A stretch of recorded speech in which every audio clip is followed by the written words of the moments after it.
بسم اللہ الرحمن الرحیم۔ السلام علیکم۔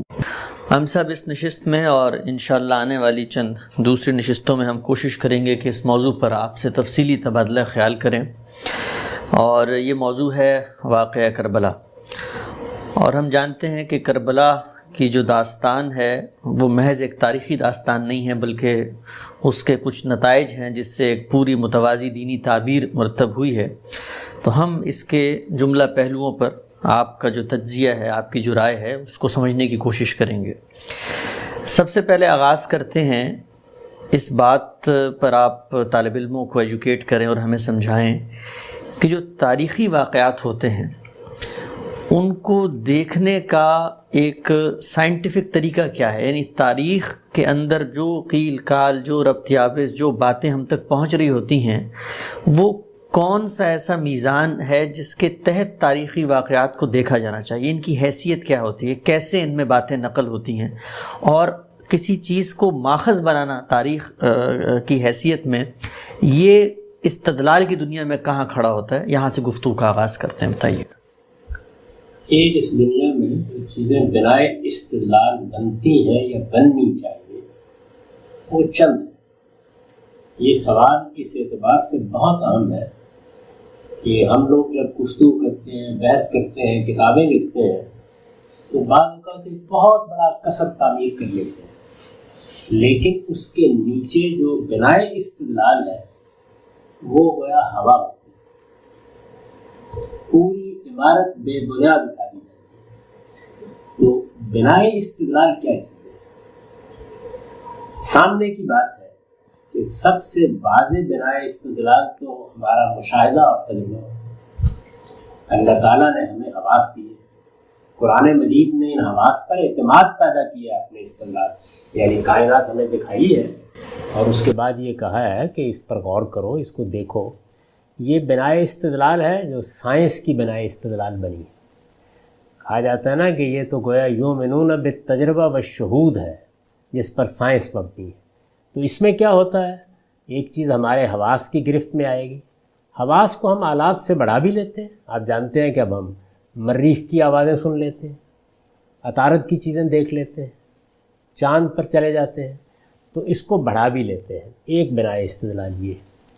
دوسری بنائے استدلال، جس وقت کچھ چیزیں ہمارے تجربے اور مشاہدے میں آ جاتی ہیں تو ہم ان سے استنباط کرتے ہیں، انفر کرتے ہیں، یعنی وہ چیز سامنے آتی ہے۔ اس کو ایک سادہ سی مثال سے سمجھ لیجئے، یعنی میرے سامنے ایک شخص آتا ہے، اس کی تمام حرکات میں ایک توازن ہے، گفتگو کرتا ہے، جملوں میں ربط ہے، بات کرتا ہے یا میری بات سنتا ہے تو اس کے رد عمل کو میں سمجھتا ہوں، تو میں کہتا ہوں اس کے اندر عقل ہے، عاقل ہے۔ یہی چیزیں بے ربط ہو جائیں تو میں کہتا ہوں کہ غالباً پاگل ہے۔ تو اب یہاں میں نے اپنے تجربے اور اپنے مشاہدے سے، یعنی جو کچھ پایا ہے اس سے انفر کیا ہے۔ عقل مجھے نظر نہیں آ رہی، لیکن اس کے آثار کو میں نے دیکھا اور آثار سے نتیجہ نکالا۔ اس کو کہتے ہیں عقلی استدلال۔ آپ جانتے ہیں کہ جو مذہبی حقائق ہیں، فلسفیانہ حقائق ہیں، وہ سب تجربے اور مشاہدے پر مبنی نہیں ہوتے۔ ان میں تجربے اور مشاہدے سے جو کچھ سامنے آتا ہے اس سے عقلی استدلال یا عقلی استنباط کیا جاتا ہے۔ اس لیے بہت سے لوگوں کو آپ نے دیکھا ہوگا کہ وہ اطمینان سے کہتے ہیں کہ اچھا جی آپ یہ بتائیے کہ اللہ تعالیٰ کی کوئی تجرباتی دلیل ہے؟ دیکھا ہے، دیکھی ہم نے کائنات ہے، اس کے آثار ہیں۔ تو اللہ تعالیٰ کے وجود پر جب استدلال ہوگا، آخرت پر استدلال ہوگا، مذہبی حقائق پر استدلال ہوگا، فلسفیانہ حقائق پر استدلال ہوگا، تو عقلی استدلال ہوگا۔ یہ دوسری بنائے استدلال ہے، اور ظاہر ہے کہ ہماری دنیا اس پر کھڑی ہے، علوم اس پر کھڑے ہیں۔ دوسری چیز ہے، تیسری بڑی چیز جو ہے وہ تاریخ ہے۔ لیکن تاریخ کے دو حصے۔ تاریخ کا ایک حصہ وہ ہے جس کو آپ اسٹیبلشڈ ہسٹری کہتے ہیں۔ مثال کے طور پر یہ کہ مغلوں کی حکومت ہندوستان میں قائم ہوئی، مثال کے طور پر کارل مارکس نے ڈاس کیپٹل لکھی، مثال کے طور پر قائد اعظم نے پاکستان بنایا۔ یہ اسٹیبلشڈ ہسٹری ہوتی ہے، یعنی یہ اس کی محتاج نہیں ہوتی کہ کتاب میں پڑھیں گے تو جانیں گے، اس کی محتاج نہیں ہوتی کہ کسی کی روایت معلوم ہوگی تو جانیں گے۔ تو یہ اسٹیبلشڈ ہسٹری جو ہے اس سے بھی استدلال کیا جاتا ہے۔ استدلال کی محکم بنیادیں یہ جن سے ہم استدلال کرتے ہیں۔ اس کے بعد وہ تاریخ ہے کہ جو تاریخ اخبار احاد پر مبنی ہوتی ہے۔ یہ اخبار احاد فنی اصطلاح ہے۔ اس کا مطلب یہ ہے کہ کوئی واقعہ ہوا، اب یہ ہے کہ اکبر کے دربار میں کیا گفتگو ہوئی تھی، کسی مورخ نے لکھ دیا، روز نامچہ نویس نے بیان کر دیا، کوئی صاحب وہاں موجود تھے، انہوں نے اس کی کہانی کہہ دی، غالب بہادر شاہ ظفر سے ملنے کے لیے گئے تھے، یہ اس میں بات ہوئی تھی، خود غالب نے بیان کر دیا، دیکھنے والے نے بیان کر دیا۔ ظاہر ہے کہ یہ سب بھی تاریخ کا بڑا سرمایہ ہوتا ہے، جتنا بھی یہ جو تاریخ کا سرمایہ ہے، کیا اس سرمایہ کو، یعنی یہ جو اخبار احاد سے ملتا ہے، کیا اس کو کسی عقیدے کی بنیاد بنایا جا سکتا ہے؟ کیا اس کی بنیاد کے اوپر مذہبی حقائق ثابت کیے جا سکتے ہیں؟ اس کا جواب یہ ہے کہ نہیں ثابت کیے جا سکتے۔ اس لیے ہمارے دین کی جو بنیاد رکھی گئی ہے وہ اسٹیبلشڈ ہسٹری پر رکھی گئی ہے، یعنی قرآن مجید اللہ کی کتاب ہے۔ رسالت مآب صلی اللہ علیہ وسلم نے ایک خاص دور میں یہ قرآن دیا۔ اب یہ یوں نہیں ہوا کہ قرآن مجید کا کوئی ایک نسخہ مل گیا، قرآن مجید کی کوئی چند آیات مل گئیں۔ قرآن مجید کو رسالت مآب صلی اللہ علیہ وسلم نے لوگوں کے سامنے پڑھا، سننے والوں نے سنا، لکھنے والوں نے لکھا، یاد کرنے والوں نے یاد کیا۔ وہ سینکڑوں ہزاروں کی تعداد میں تھے اور انہوں نے اس کو اجماع اور تواتر سے منتقل کر دیا، ایسے ہی کہ جس طریقے سے تاریخ کے اسٹیبلشڈ حقائق منتقل ہوا کرتے ہیں۔ ایسا ہی معاملہ نماز کے ساتھ ہوا، ایسا ہی روزے کے ساتھ ہوا، ایسا ہی حج و عمرہ کے ساتھ ہے، ایسا ہی قربانی کے ساتھ ہے، اور اس طرح کے جتنے سنن ہیں جن پر عمل کرتے ہیں۔ تو ہمارا پورا کا پورا دین اس طریقے سے بالکل محفوظ ہم تک پہنچ گیا ہے۔ دین کی بنائے استدلال یہ قرآن اور یہ سنت ہے، اور یہ اجماع اور تواتر سے، یعنی ان ذرائع سے منتقل ہوئی ہے جن سے اسٹیبلشڈ ہسٹری منتقل ہوا کرتی ہے ہمیشہ۔ اس میں ظاہر ہے کہ کوئی شک و شبے کی گنجائش نہیں ہوتی۔ اس دین کو ہر شخص کو اختیار کرنا، اس پر عمل کرنا۔ اس کے بعد اب لوگوں کی باتیں، لوگوں کی باتیں رسالت مآب صلی اللہ علیہ وسلم کے بارے میں بھی ہیں، لوگوں کی باتیں صحابہ کے بارے میں بھی ہیں۔ رسالت مآب صلی اللہ علیہ وسلم سے سنی ہوئی کوئی دیکھی ہوئی بات لوگ بیان کرتے ہیں تو اسے ہم حدیث کہتے ہیں، وہ بھی تاریخی ریکارڈ ہے۔ اچھا، صحابہ کی سنی ہوئی باتیں، دیکھی ہوئی باتیں لوگ بیان کرتے ہیں تو انہیں ہم آثار کہتے ہیں۔ اس کے بعد پھر جو صحابہ کے بعد ہے، تاریخی واقعات، مغازی، روایات، وہ شروع ہو جاتی ہیں۔ تو یہ تاریخی سرمایہ جو ہمارے پاس موجود ہے، یہ آپ باور کیجئے کہ کوئی کم و بیش رسول اللہ کے 100 سال بعد تک کسی مورخ کے قلم کا منتظر رہا ہے۔ یعنی لوگوں نے اپنے طور پر کچھ چیزیں لکھی بھی ہیں، حضور کے زمانے ہی سے لکھی ہیں، لیکن کوئی باقاعدہ ہسٹورین، کوئی باقاعدہ مورخ یہ وہ مرتب نہیں کر سکا۔ یہ لوگوں کی روایات، لوگوں کی لکھی ہوئی چیزیں جو انہوں نے سنا لکھ لیا، وہ موجود رہیں۔ بڑا قیمتی سرمایہ ہے، بہت قیمتی سرمایہ ہے، اس لیے کہ اس دور کی تاریخ ہمیں اسی سے معلوم ہوتی ہے۔ لیکن اس کو آپ کسی عقیدے کا ماخذ بنائیں، اس کو آپ کسی مستقل بذات دینی عمل کا ماخذ بنائیں، اس کی بنیاد پر کوئی فرقہ قائم کر لیں، اس کی بنیاد پر دوسروں کی تغلیط اور تردید کریں، یہ نری صفات ہے۔ کسی حال میں بھی یہ نہیں ہونا چاہیے۔ یعنی محکم بنیادوں کے اوپر ہمیشہ اپنے دین کو قائم رکھنا چاہیے، علوم کو قائم رکھنا چاہیے۔ قرآن مجید یہ کہتا ہے کہ العلم پر بنیاد رکھو۔ تو باقی جو تاریخی چیزیں ہیں ان کے بارے میں جذباتی ہو جانا، واقعات کی تعبیروں کی بنیاد پر لوگوں کی تضلیل تفسیق کرنا، اس کی بنیاد پر الگ الگ فرقے قائم کر لینا، یہ اصل میں وہ بیماری ہے جس سے اللہ کی پناہ مانگنی چاہیے۔ اور یہ ہمارے ہاں جس طرح باقی معاملات میں ہوا ہے اسی طرح واقعہ کربلا کے بارے میں بھی ہوا ہے۔ غام صاحب یہ بتائیے کہ جو آپ نے استدلال کے ماخذ یا ذرائع بتائے جن کے ذریعے ایک انسان حقیقت تک پہنچ سکتا ہے، اس میں آپ نے تاریخی ذریعے کو تو مانا، لیکن اس میں فرق کیا کہ ایک اسٹیبلش ہسٹری ہے اور ایک وہ ہے جو لوگ منتقل کر رہے ہیں۔ اس میں فرق کیسے کیا جائے گا؟ کون کرے گا؟ مثلا یہ تو ہسٹری میں اسٹیبلش ہو گیا کہ اکبر ایک بادشاہ تھا، اس نے حکومت کی، لیکن اس نے انارکلی کو دیوار میں چنوایا بھی تھا، یہ بھی تو ایک زبان زد عام بات ہے۔ ان میں فرق کی کیا بنیاد ہے؟ کون فرق کرے گا ان کی طرف؟ چیزیں جب زبان زد عام ہو جاتی ہیں تو پھر ان کی تحقیق کی جاتی ہے کہ کب سے زبان زد عام ہوئی۔ دیکھیے نا، اسٹیبلش ہسٹری جو ہے وہ یہاں سے لے کر جب وہ واقعہ ہوا ہے وہاں تک ایک ہی سطح پہ کھڑی ہوتی ہے، لیکن اس طرح کی چیزیں کبھی 50 سال بعد پیدا ہوتی ہیں، کبھی 20 سال بعد پیدا ہوتی ہیں، کبھی ان کا ماخذ باہر کوئی آدمی ہوتا ہے جو قصہ سنا رہا ہوتا ہے، تو جلد معلوم ہو جاتا ہے کہ ایسے کیسے ہوا ہے۔ مثلا ہمارے ہاں دیکھ لیجئے، مسلمانوں کے ہاں نماز ہے، حج ہے، عمرہ ہے، رسالت مآب صلی اللہ علیہ وسلم کے زمانے سے کوئی انقطاع ان میں نہیں ہوا، لیکن کتنی اور چیزیں ہیں کہ جو مسلمانوں نے اب پیدا کر لی ہوئی ہیں اور وہ ان کے لیے مراسم رسوم بن چکی ہیں۔ آپ جب ان کی تاریخ کو دیکھتے ہیں تو معلوم ہو جاتا ہے کہ ان کی پیدائش 400 سال پہلے ہو رہی ہے، 500 سال پہلے ہو رہی ہے، اس لیے کہ حضرت مسیح علیہ السلام کے بعد ہم تاریخ کی روشنی میں کھڑے ہیں۔ اس کو کہتے ہیں کہ ہم ہسٹورک ایج میں ہیں، پری ہسٹورک ایج ختم ہو چکی ہے۔ تو اس وجہ سے یہاں اب صرف اتنا نہیں ہوتا کہ چین زبان زد عام ہو گئی ہے، بلکہ اس کے ساتھ اس کی تاریخ بھی محفوظ ہو جاتی ہے۔ تو صاف معلوم ہو جاتا ہے کہ کیا چیز ہے کہ جو اسٹیبلش ہسٹری کی حیثیت رکھتی ہے اور کیا لوگوں کی روایت پر مبنی ایک چیز ہے کہ جو اختیار کر لی گئی ہے۔ ہمارے ہاں آپ یہ دیکھیے کہ مثلا یہ ایک عام طریقہ ہے کہ بچہ پیدا ہوتا ہے تو کان میں اذان دیتے ہیں۔ خود مجھے تحقیق میں شروع میں یہ احساس ہوا کیونکہ سب علماء لکھتے ہیں، کتابوں میں لکھا ہوا ہے، فقہی کتابوں میں لکھا ہوا ہے، تو جب پہلے خیال ہوا کہ یہ ایک اسٹیبلش سننا ہے، تحقیق کرنے سے معلوم ہوا کہ ایک روایت سے کئی صدیوں بعد یہ عمل پیدا ہوا ہے۔ تو ایسا نہیں ہے کہ ہماری خاص طور پر مذہبی تاریخ یہ کوئی کہیں گم ہو گئی ہوئی ہے۔ رسالت مآب صلی اللہ علیہ وسلم سے لے کے اب تک ایک ایک چیز کے بارے میں ہم جانتے ہیں کہ کون سی چیز اسٹیبلش ہسٹری ہے اور کون سی چیز ہے کہ جو ایک خاص دور میں پیدا ہو کے پھر شائع و ضائع ہو گئی۔ اچھا، ہم سے یہ بتائیے کہ یہ جو اسٹیبلش ہسٹری ہوتی ہے یہ اپنی ذات میں ایک بالکل قطعی اور مسلمہ درست حقیقت ہوتی ہے، یا اس کو بھی عقل کی میزان کے تحت رکھ کے دیکھنا پڑتا ہے؟ یعنی یہ لازم ہے کہ جو چیز اسٹیبلش ہسٹری بنے گی اس میں کوئی امکان نہیں ہے کسی غلطی کا؟ نہیں، غلطی کے امکان ہر جگہ ہوتے ہیں۔ دیکھیے مثال کے طور پر یہ اسٹیبلش ہسٹری بن گئی مسیحیوں کے ہاں کہ سیدنا مسیح علیہ السلام کو صلیب دے دی گئی تھی، اس لیے کہ انہوں نے دیکھا ایسے ہی آگے بیان ہونا شروع ہو گیا۔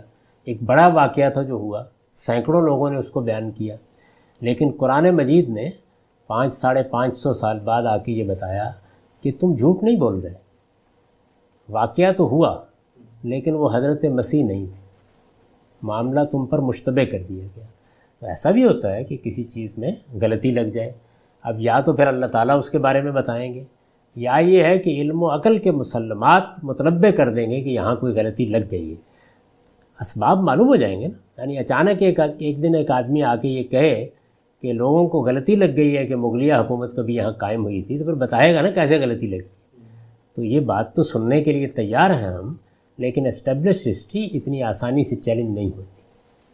اچھا، ہم سب یہ بتائیے کہ آپ نے رسول اللہ صلی اللہ علیہ وسلم کے عہد کا تو بتایا کہ ان کے عہد میں ان سے منسوب باتیں جو لوگ بیان کر، ایک سوال اور، ہمارے علماء یہ کہتے ہیں کہ اسٹیبلش ہسٹری کے علاوہ جو خبر واحد ہے، جو لوگوں کی رپورٹنگز ہیں، وہ بھی بسا اوقات اسٹیبلش ہسٹری کا درجہ پا لیتی ہیں، مثلا وہ اس کو تواتر کی اصطلاح سے بیان کرتے ہیں، اس کو کیسے دیکھتے ہیں آپ؟ اس کا ایک حصہ ایسا ہوتا ہے، یعنی اب مثال کے طور پر یہ کہ عباسیوں کی سلطنت قائم ہوئی، امویوں کی سلطنت قائم ہوئی، تو یہ چیزیں جو ہیں یہ تو اسٹیبلش ہسٹری ہیں نا، اس میں تو کوئی شک ہی نہیں ہے۔ کربلا کا واقعہ ہوا، یہ بھی ایک اسٹیبلش ہسٹری کی بات ہے، یا جنگ صفین ہوئی، جنگ جمل ہوئی، یا صحابہ کے درمیان کچھ اس طرح کے مشاجرات ہوئے جن کی ہم تفصیل پڑھتے ہیں، تو بالاجمال تو وہ چیزیں موجود ہوتی ہیں اس طرح کی۔ لیکن جب آپ ان کو پیچھے لے جاتے ہیں، یہ معلوم کرتے ہیں کہ یہ خبر کہاں سے چلی ہے، تو یہ اصل میں ایک وقت ایسا ہوتا ہے جس میں پتہ چل جاتا ہے کہ یہ آخر تک نہیں پہنچتی۔ تو وہ علماء جب یہ کہتے ہیں تو اس کا مطلب یہ تھا بعد کے ادوار میں لوگوں نے اس کو قبول کر لیا۔ وہ اپنی ابتدا میں تو ایک خبر واحد ہی ہوتی ہے، کسی ایک آدمی نے، 2 آدمی نے، 10 آدمیوں نے کوئی چیز بیان کی ہے۔ تواتر کی تعریف یہ نہیں ہے کہ ایک جو ہے وہ نہ ہو، نہیں، 1 2 4 لوگ بیان کرتے ہیں۔ تواتر کی تعریف یہ ہے کہ اتنے لوگ اس کو بیان کریں، اتنے مختلف مواقع پر اس کو بیان کریں، اور نسلاً بعد نسلاً بیان کریں، پہلے دل سے بیان کریں، یا روایت کریں، یا عمل پیرا ہوں اس کے اوپر، کہ ان کے جھوٹ پر جمع ہونے کو عقلاً محال سمجھا جائے۔ یہ تاریخ ہے. اچھا عام صاحب، یہ جو تاریخی استدلال ہے اس میں آثار سے جو استدلال کیا جاتا ہے، کیا وہ بھی تاریخی استدلال میں آتا ہے؟ اور اگر آتا ہے تو وہ پھر کہاں آتا ہے، اسٹیبلش ہسٹری میں، یا وہ اس کو کیسے دیکھیں گے؟ دیکھیے آثار آپ کو مل جاتے ہیں، یعنی ہمارے ہاں آرکیالوجی کے ماہرین ہیں، زمین کھودتے ہیں، چیزیں تلاش کر لیتے ہیں. اس میں ایک حصہ تو وہ ہوتا ہے کہ جو بعد اوقات بالکل قطعی ہو جاتا ہے علمی لحاظ سے. مثلا آپ کو کوئی ڈھانچہ ملا ہے، کوئی فاسلز یا متحجرات ملے ہیں، اور ان کو آپ نے کاربن ڈیٹنگ کر کے معلوم کر لیا کہ ان کی عمر کیا ہے، تو آپ کہوں بے یقینی جگہ پہنچ گئے. کچھ چیزیں جن کو قیاس کیا جاتا ہے، یعنی آپ نے مثال کے طور پر وہاں کچھ بت دیکھے یا اور اس طرح کی بعض مورتیاں بنی ہوئی دیکھیں، تو یہ خیال کیا کہ اس بستی میں شرک رہا ہوگا. تو یہ ظاہر ہے کہ استنباط و قیاس ہوتا ہے. یا کسی جگہ مل گئے تو آپ اس سے یہ اندازہ کرتے ہیں کہ یہ کوئی معبد ہوگا، کوئی عبادت گاہ ہوگی، کوئی استھان ہوگا. تو اس میں بھی پھر وہی چیز ہوتی ہے کہ آثار کو دیکھ کر آپ عقلی استنباط کر رہے ہوتے ہیں. عقلی استنباط غلط بھی ہو سکتا ہے، صحیح بھی ہو سکتا ہے. اچھا عام صاحب، یہ بتائیے کہ یہ جو اسٹیبلش ہسٹری کے علاوہ ہسٹری کا دوسرا حصہ ہے جس کو لوگ منتقل کر رہے ہوتے ہیں، یہ بھی ظاہری بات ہے ایک ماحول اور ایک واقعے کی تصویر آپ تک پہنچا رہا ہوتا ہے. اس میں حقائق کو آپ نے یہ بات واضح کر دی کہ دین کی کسی ہدایت کی بنیاد تو اس ہسٹری کے اس دوسرے حصے کو نہیں بنایا جا سکتا. لیکن ایک طالب علم، جب ہسٹری کا طالب علم جائزہ لینا چاہتا ہے پیچھے کی تصویر کا، تو کون سی چیزیں ہیں جو اس دوسری ہسٹری جو ہاتھ کے ذریعے پہ منتقل ہو رہی ہے اس کی روشنی میں اس کو دیکھنا چاہیے؟ کچھ وہ عقلی مسلمات ہیں، کچھ وہ امکان وقوع کی کیفیات ہیں، وہ کیا چیزیں ہیں جن سے اس ہسٹری کا مطالعہ کرنا چاہیے؟ یہ ہمارے ہاں اس کے لیے بہت اعلیٰ درجے کا کام ہوا ہے، اور یہ رسالت مآب صلی اللہ علیہ وسلم سے متعلق تاریخی ریکارڈ پر تو فی الواقع بہت غیر معمولی ہوا ہے. ہم مسلمان اس کے اوپر اللہ کا شکر ادا کرتے ہیں جو ہمارے ہاں حدیث کے ماہرین نے کیا ہے، محدثین جن کو کہا جاتا ہے. تاریخ کے معاملے میں بھی ہمارے ہاں جو روایات ہیں ان میں ہم یہ دیکھتے ہیں کہ یہ روایات کیا ہے، بیان کرنے والے کی عقلی حیثیت کیا ہے، زمانہ کیا ہے، کس طور سے یہ بات شروع ہوئی ہے، یہ ساری چیزیں دیکھتے ہیں. حدیث میں تو اس کے قطعی قاعدے بنا دیے گئے ہیں کہ اس کی سیرت دیکھیں گے، کردار دیکھیں گے، اس کی سند کا اتصال دیکھیں گے کہ زمانہ بھی موجود تھا یا نہیں، ملاقات بھی ہو سکتی تھی یا نہیں، اس کے حفظ و اتقان کو دیکھیں گے. لیکن تاریخی روایات میں بھی ظاہر ہے کہ یہ ساری چیزیں دیکھی جاتی ہیں. کون لوگ بیان کر رہے ہیں؟ ایک آدمی سمرقند میں بیٹھا ہوا ایک واقعہ بیان کر رہا ہے، کیسے مان لیا جائے اس بات؟ یعنی وہ واقعہ کہاں کا ہے؟ مکے کا واقعہ ہے.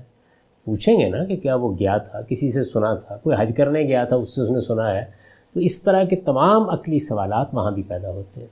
جب ہمارے سامنے یہ چیزیں آتی ہیں تو جو ہمارے ہاں جو کسی چیز کے وقوع پذیر ہونے کے امکانات ہیں ان کی روشنی میں بھی اس کا جائزہ لیا جاتا ہے. ابن خلدون نے بعض مثالیں دی ہیں کہ بھائی اگر آپ یہ کہیں گے کہ 35 لاکھ لوگوں نے آ کے طور کے دامن میں خیمے لگا دیے، تو سوال یہ ہے کہ اس میدان کو آج بھی دیکھا جا سکتا ہے، وہاں وہ خیمے لگ بھی سکتے ہیں یا نہیں؟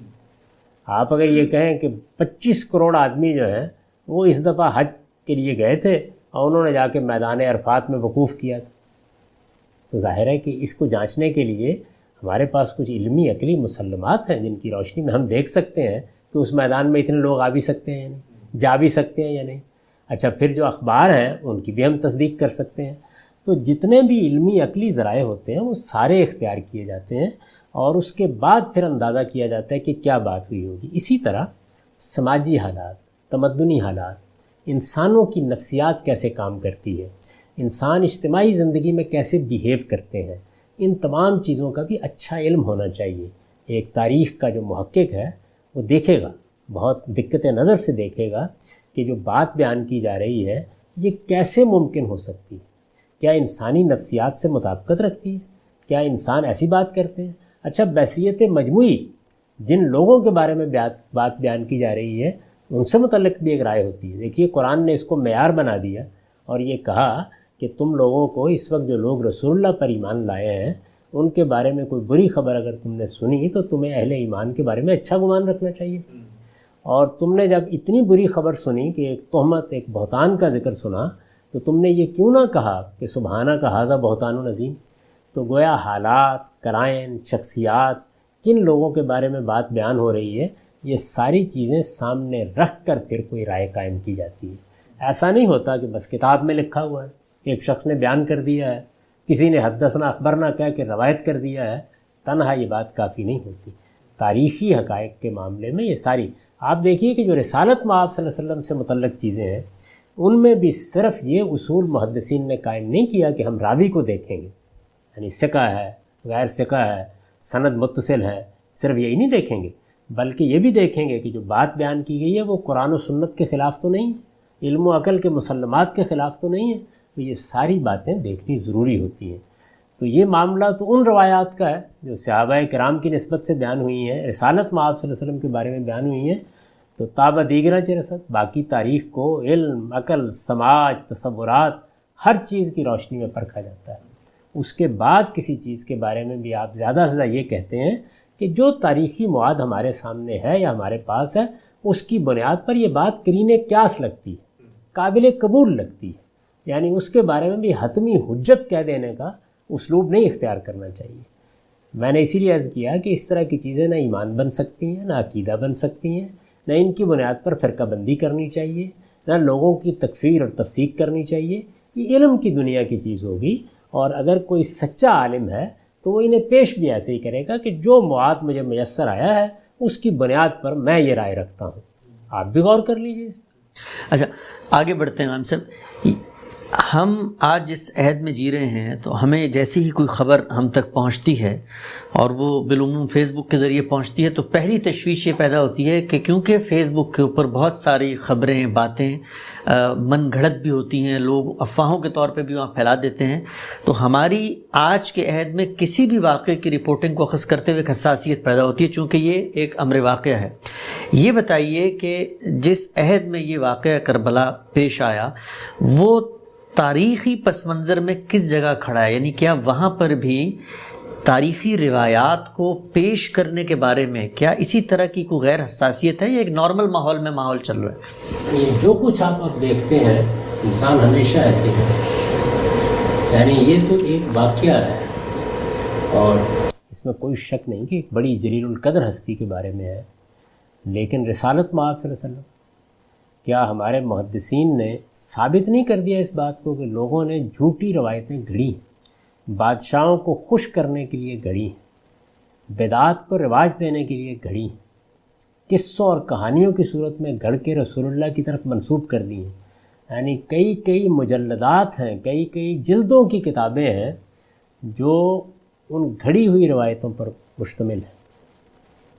موضوعات کہتے ہیں ان کو، یعنی وضع کی گئی گھڑی ہوئی کہانیاں، اور آپ دیکھیں رسالت مآب صلی اللہ علیہ وسلم کی طرف نسبت کر دی جاتی ہے اور ان میں بعض اوقات بڑی عمدہ باتیں ہوتی ہیں، یعنی ویسے بات کو آپ دیکھیں، من عرف نفسہ فقد عرف ربہ، جس نے اپنے آپ کو پہچان لیا اس نے اپنے رب کو پہچان لیا، بات تو بہت اچھی ہے، لیکن رسالت مآب صلی اللہ علیہ وسلم کی طرف کیا محدثانہ اصولوں پر اس کی نسبت ہو سکتی ہے؟ آپ بھی جانتے ہیں کہ اس کی حیثیت کیا ہے، میں بھی جانتا ہوں۔ اسی طرح اطلب العلم ولو کان بالسین، علم حاصل کرو خاتم چین جانا پڑے، بات میں تو کوئی خرابی نہیں ہے۔ تو اس وجہ سے گھڑی ہوئی حدیثوں کی کتاب ایک کا نام رکھا گیا لال المصنوعہ، موتی ہیں لیکن گھڑے ہوئے۔ تو لوگ اس طرح کی گھڑی ہوئی باتیں، قصے، کہانیاں جب اللہ کے رسول کی طرف منسوب کرنے سے باز نہیں آئے۔ یہ محدثین کے کام میں ہمیں معلوم ہوتا ہے کہ مثلا قرآن مجید کی صورتوں کے بارے میں بعض روایتیں گھڑیں کچھ اصحاب نے، اور وہ روایتیں کیا ہیں کہ فلاں سورہ پڑھو گے تو یہ اجر ملے گا، فلاں آیت پڑھو گے تو یہ ہوگا، فلاں ہوگا تو یہ ہوگا، تو یہ سب گھڑی ہوئی تھی، سب کی سب۔ محدثین نے ان کو پکڑ لیا، یعنی وہ صاحب گرفت میں آ گئے۔ جب ان سے پوچھا گیا کہ یہ آپ نے کیا کارنامہ کیا ہے تو انہوں نے کہا کہ لوگوں کا زیادہ اشتغال حدیث کی طرف ہو گیا تھا تو میں نے کہا ذرا قرآن پڑھنے کی ترغیب پیدا کی۔ اچھا، جو صوفی مزاج لوگ ابتدائی دور میں پیدا ہوئے، امام مسلم نے اپنی صحیح کے مقدمے میں یہ بتایا ہے کہ وہ جھوٹے قصے، جھوٹی روایتیں، جھوٹی کہانیاں لوگوں کو جنت کی خبر دینے کے لیے، دوزخ سے ڈرانے کے لیے بیان کرتے ہیں، اور اس میں یہ جملہ لکھا ہے کہ یجری الکذب علی السنتہم، ان کی زبانوں پر جھوٹ گویا جاری ہے، ایک رواں ندی کی طرح جاری ہے، بولتے چلے جاتے ہیں۔ آپ اگر صوفیانہ تذکرے پڑھیں ان میں قصے ہوں گے، کہانیاں ہوں گی، معجزات بیان کیے گئے ہوں گے، اکثر و بیشتر محققین جانتے ہیں کہ محض کہانی ہوتے ہیں۔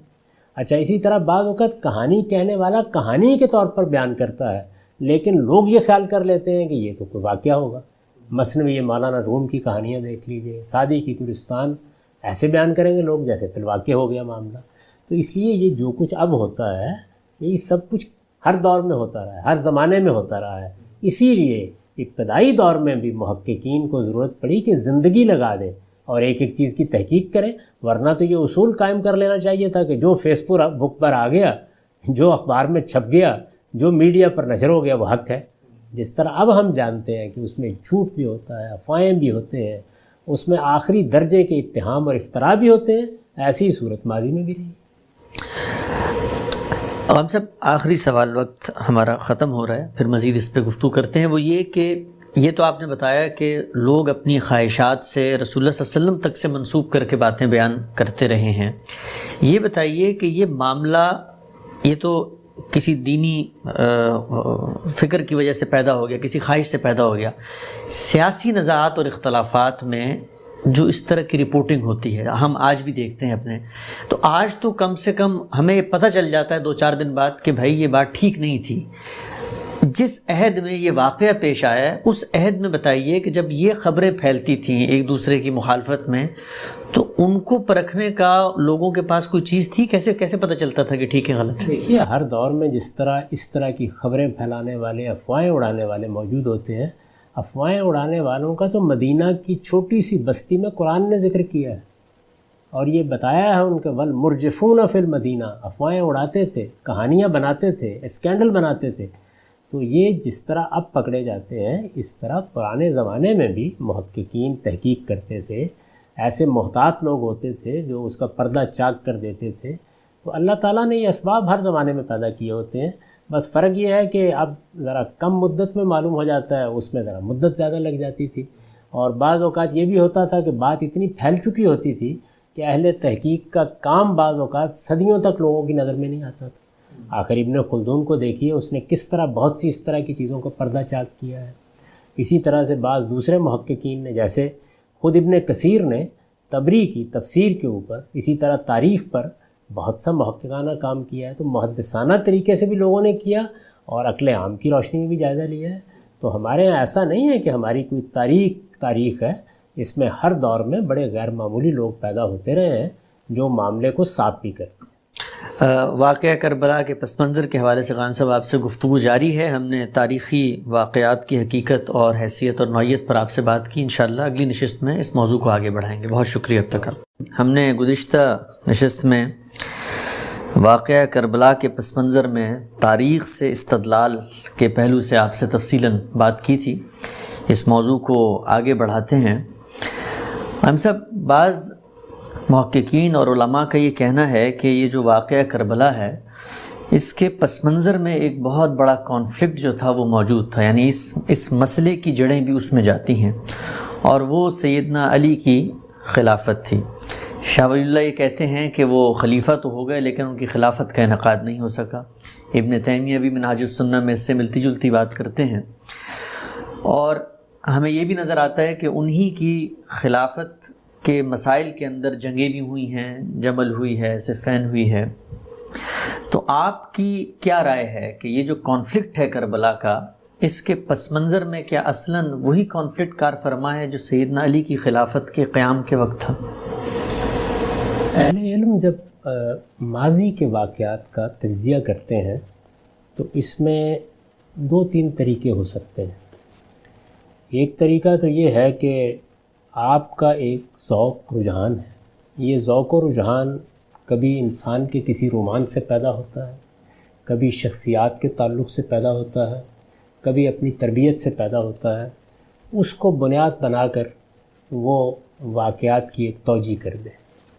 دوسرا طریقہ یہ ہے کہ آپ کے پاس جو کچھ بھی رتب و یابس مل گیا ہے اس کی بنیاد پر آپ کوئی رائے قائم کر لیں۔ میں یہ پیچھے عرض کر چکا ہوں کہ ہمارے پاس ایک تو اسٹیبلشڈ ہسٹری ہوتی ہے اور ایک اخبار احاد ہے، لوگ بیان کر رہے ہیں، کوئی کچھ بیان کرتا ہے، کوئی کچھ بیان کرتا ہے۔ تیسرا یہ ہے کہ آپ نے جو کچھ اس وقت ہوا ہے اس کے باب میں وہیں سے بات شروع کر دی، لیکن ایک دقیق ذہن رکھنے والا آدمی چیزوں کو جب دیکھے گا اور خاص طور پر تاریخی چیزوں کا مطالعہ کرے گا تو وہ یہ جاننے کی کوشش کرے گا کہ اس وقت مسائل کیا ہو سکتے ہیں، سماج کہاں کھڑا تھا، معاشرت کہاں کھڑی تھی، پس منظر میں کیا حقائق وجود میں آ چکے تھے، ان سب کا جائزہ لے گا۔ اور واقعہ کربلا کو بھی اگر آپ وہاں سے اٹھا لیں گے اور بس اس واقعے سے بات شروع کر دیں گے تو یہ ان تمام چیزوں کے خلاف ہوگا، یعنی اس کو لازماً اس کے پس منظر میں رکھ کے دیکھنا چاہیے۔ یا تو ہمارے پاس نہایت مستند ذرائع سے خود واقعے کے اندر جو لوگ موجود ہیں ان کی کوئی بات آ جاتی، تحریر کی شکل میں آ جاتی، ان کی کہی ہوئی بات بغیر کسی نزاع کے آ جاتی، زبانی روایات ہیں، ہر گروہ بیان کر رہا ہے، تو ضروری ہے کہ وہی بات جو میں نے پچھلی نشست میں عرض کی تھی کہ ہم تاریخ کے مسلمہ حقائق اور سماج کی بدیہی حقیقتوں کی روشنی میں دیکھیں کہ معاملے کی کیا نوعیت ہو سکتی ہے۔ رسالت مآب صلی اللہ علیہ وسلم کے بعد اقتدار کا فیصلہ ہوا، یہ ہمیں معلوم ہے۔ یہ فیصلہ کس اصول پر ہوا؟ تمام روایات کو جمع کریں، کسی کو اس سے اختلاف نہیں ہے کہ سقیفہ بنی ساعدہ میں یہ فیصلہ رسالت مآب صلی اللہ علیہ وسلم کے ایک فیصلے کا حوالہ دے کر ہوا، یعنی جو بنیادی فیصلہ ہے وہ رسالت مآب صلی اللہ علیہ وسلم کے ایک فیصلے کا حوالہ دے کر ہوا۔ اس کو میں نے اپنی کتاب برہان میں پوری تفصیل سے بیان کر دیا ہے اور یہ بتایا ہے کہ دیکھیے وہاں کیا ہوا ہے۔ یعنی رسالت مآب صلی اللہ علیہ وسلم نے جو قرآن کا قائم کردہ اصول ہے امرہم شورا بینہم، اس وقت کی صورتحال پر اس کا اطلاق کیا اور یہ کہا کہ اب میرے بعد ریاست کا نظم، جو حکومت قائم ہو گئی تھی، جو ریاست قائم ہو گئی تھی، اس کا نظم قریش کو منتقل ہو جائے گا۔ ظاہر ہے کہ اس پر یہ سوال پیدا ہوتا ہے کہ کیا یہ آپ نے اپنے قبیلے کی قیادت اور سیادت کا اعلان کر دیا ہے؟ تو رسالت مآب صلی اللہ علیہ وسلم نے اس کی وضاحت فرمائی، اور یہ بخاری میں روایت ہے کہ میں یہ فیصلہ اس لیے کر رہا ہوں کہ الناس تبع لقریش، یعنی لوگ اس سرزمین عرب میں قریش کی قیادت ہی کو تسلیم کرتے ہیں۔ تو قبائلی معاشرے میں جمہوریت کے اصول کا اطلاق کیا گیا ہے۔ یہ بات کہ لوگوں کی رائے کی بنیاد پر فیصلہ کیا جائے، آج کے زمانے میں اس کے بہت سے ذرائع ہیں، لیکن ایک قبائلی معاشرت میں یہ چیز بڑے نزاع کا باعث بھی بن سکتی تھی۔ تو رسول اللہ صلی اللہ علیہ وسلم نے اس اصول پر یہ فیصلہ کیا۔ اب یہ دیکھیے کہ یہ فیصلہ تو رسالت مآب صلی اللہ علیہ وسلم نے کر دیا اور اس کا حوالہ سیدنا ابو بکر صدیق نے وہاں دیا، اور اس کے نتیجے میں بات فیصل ہو، یعنی معلوم ہو گیا کہ قریش کو اپنی قیادت کا انتخاب کرنا ہے۔ قریش میں سے قیادت کس کے پاس جائے گی؟ سیدنا عمر نے اس موقع پر ایک اقدام کیا ہے۔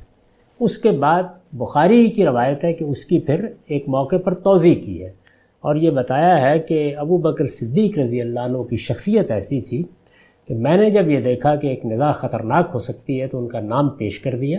یہ کوئی تلوار سے بات نہیں منوائی گئی، کسی فوج نے حملہ نہیں کیا، کوئی جتھا نہیں ہے جس نے آگے قبضہ کر لیا ہے، ایک تجویز پیش کی انہوں نے، اور اس تجویز کو قبول عام حاصل ہوا، یعنی لوگوں نے آگے بڑھ کے قبول کیا۔ انہوں نے فرمایا میں نے کیوں تجویز پیش کی تھی؟ اس لیے کہ شخصیت ایسی تھی کہ تقتل آنا اکیلا ہے، اس کے سامنے گردنیں جھک جاتی تھی۔ ایسا ہوتا ہے بعض اوقات کہ کسی گروہ میں، کسی جماعت میں، کسی ملک میں کوئی ایسی شخصیت ہوتی ہے کہ سب اس کے سامنے جھک جاتے ہیں، اس کے معاملے میں نزاع نہیں ہوتی۔ میں پارٹیوں کی سطح پر اس کی مثال دے سکتا ہوں، جیسے پیپلز پارٹی میں ذوالفقار علی بھٹو صاحب ہوں، جیسے مسلم لیگ میں قائد اعظم اس وقت موجود ہوں، جیسے اس وقت بہت سی پارٹیوں میں یہی صورتحال ہے۔ یعنی کوئی ایسی شخصیت جماعت اسلامی میں مولانا سید اللہ صاحب مودودی کہ جس کے بارے میں دو رائے نہیں ہوتی، فیصلہ ہو گیا، قریش کے پاس اقتدار ہے۔ اب آپ یہ دیکھیے کہ خلفائے راشدین کے ہاں اس کے بعد اقتدار کی منتقلی بھی ہوتی ہے۔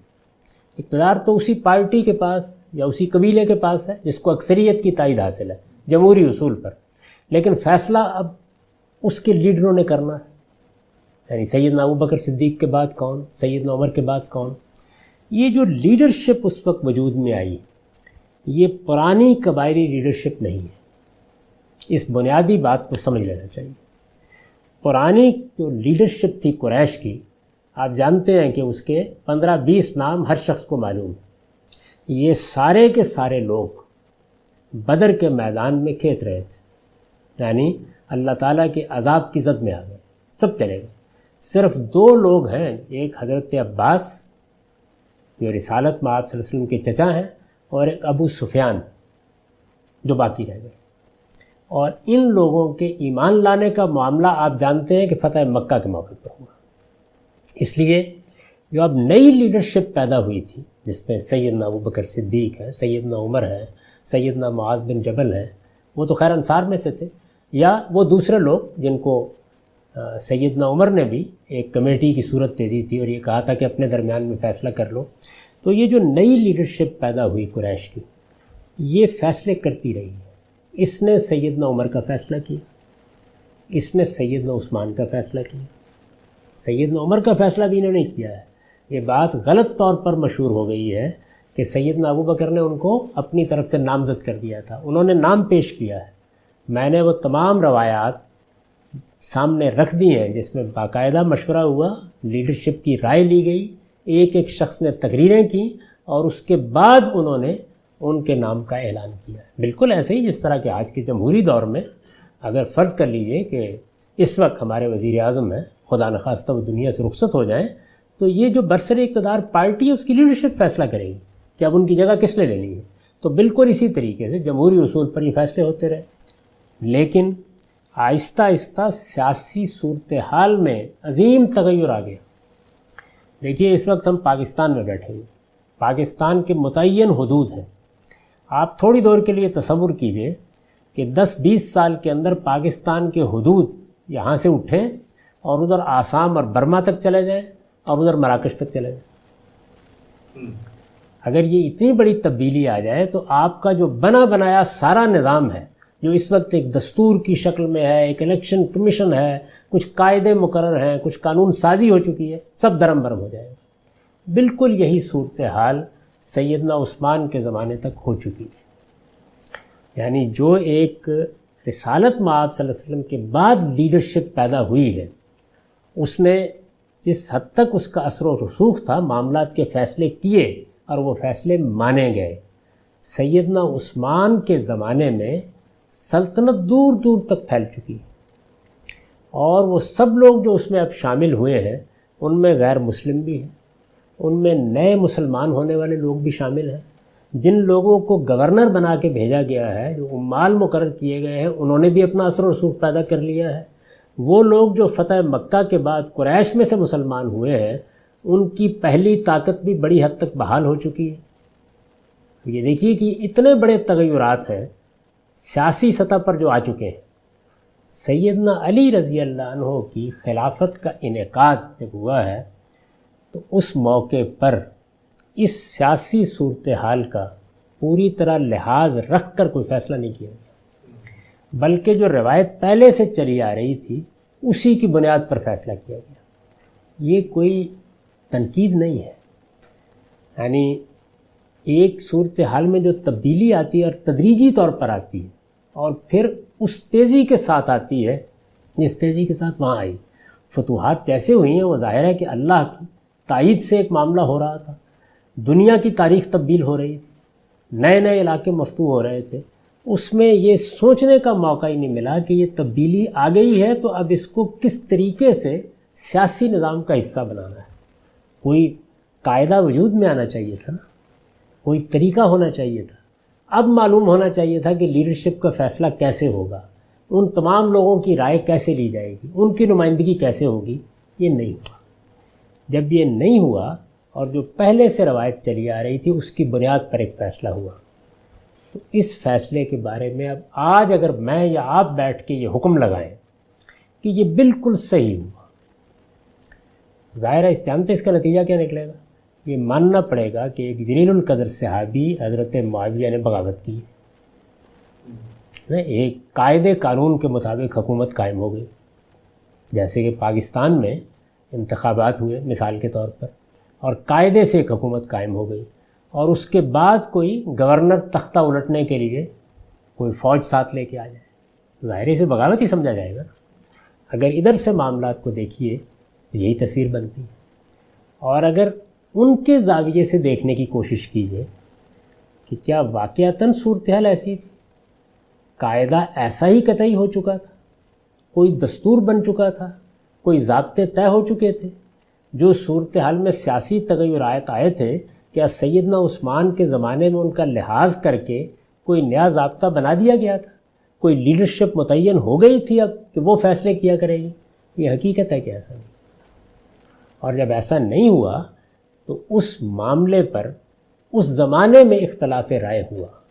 اس کو کہتے ہیں کہ سیدنا علی رضی اللہ عنہ خلیفہ راشد ہیں، یعنی اگر ان کی سیرت کو دیکھیں، ان کے کردار کو دیکھیں، جس طرح کہ انہوں نے جب تک حکومت ان کے پاس جتنے علاقے میں بھی رہی چلائی، وہ سب خلفائے راشدین کا طریقہ ہے۔ سیرت، کردار، مجسم اخلاقیات، جس طرح کے فیصلے انہوں نے کیے، جس طریقے سے اللہ کی حدود کی پیروی کی، اس میں دو رائے نہیں ہو سکتی۔ تو یہ محبت اور عقیدت کی نگاہ ہے اور واقعے پر مبنی ہے، جو ان کے بارے میں یہی فیصلہ کرے گی۔ لیکن سیاسی لحاظ سے جب آپ یہ دیکھیں گے کہ کیا فی الواقع حکومت کا انعقاد ہو گیا، تو حکومت کے انعقاد کی ایک صورت تو یہ ہے کہ جو ضابطہ اور قاعدہ آپ نے بنایا ہوا ہے، وہ ضابطہ اور قاعدہ ہے جس کے مطابق حکومت قائم ہوئی ہے۔ تو آپ کہتے ہیں نا کہ بھئی انتخابات ہو گئے ہیں، حکومت قائم ہو گئی۔ میں مثال دے رہا ہوں، یا یہ طے تھا کہ فلاں فلاں لیڈرشپ ہے جو انتخاب کرے گی، اس نے انتخاب کر دیا ہے۔ وہ اپنی تائید میں جو بات کہہ رہے ہیں وہ کہنے کا حق رکھتے ہیں کہ مجھے انہی لوگوں نے منتخب کیا ہے جنہوں نے ابو بکر و عمر کا انتخاب کیا تھا، یعنی جو رہ گئے تھے باقی۔ لیکن اس وقت کی سیاسی صورتحال یہ نہیں تھی۔ یہ ایک واقعہ ہے کہ سیاسی صورتحال یہ نہیں تھی۔ یہاں مسلمہ تاریخ یہی بات بتاتی ہے، یعنی اس کے لیے کوئی انفرادی روایات جاننے کی ضرورت نہیں ہے۔ چنانچہ یہ انعقاد باعث نزاع ہو سکتا ہے۔ دیکھیے میں جو بات کہہ رہا ہوں وہ کیا ہے، آج میں ایک رائے قائم کر سکتا ہوں کہ یہ بالکل درست ہوا، دوسرا آدمی یہ رائے قائم کر سکتا ہے کہ نہیں ہوا، کر سکتا ہے، لیکن اس موقع کے اوپر کیا معاملہ اتنا صاف ہے کہ ہر شخص کو یہ رائے قائم کر لینی چاہیے؟ ایسا نہیں۔ جب ایسا نہیں ہے تو پھر ہمارے لیے وہی تعلیم صحیح ہے کہ ہم دونوں بزرگوں کے بارے میں، سیدنا علی رضی اللہ عنہ کی فضیلت اپنی جگہ، رسالت مآب صلی اللہ علیہ وسلم کے ساتھ ان کا تعلق اپنی جگہ، ان کی سیرت اور ان کے کردار کی بلندی اپنی جگہ، اس میں کوئی دو رائے نہیں ہو سکتی۔ لیکن سیدنا امیر معاویہ کے اقدام کو بھی سراسر غلط قرار دینا ممکن نہیں۔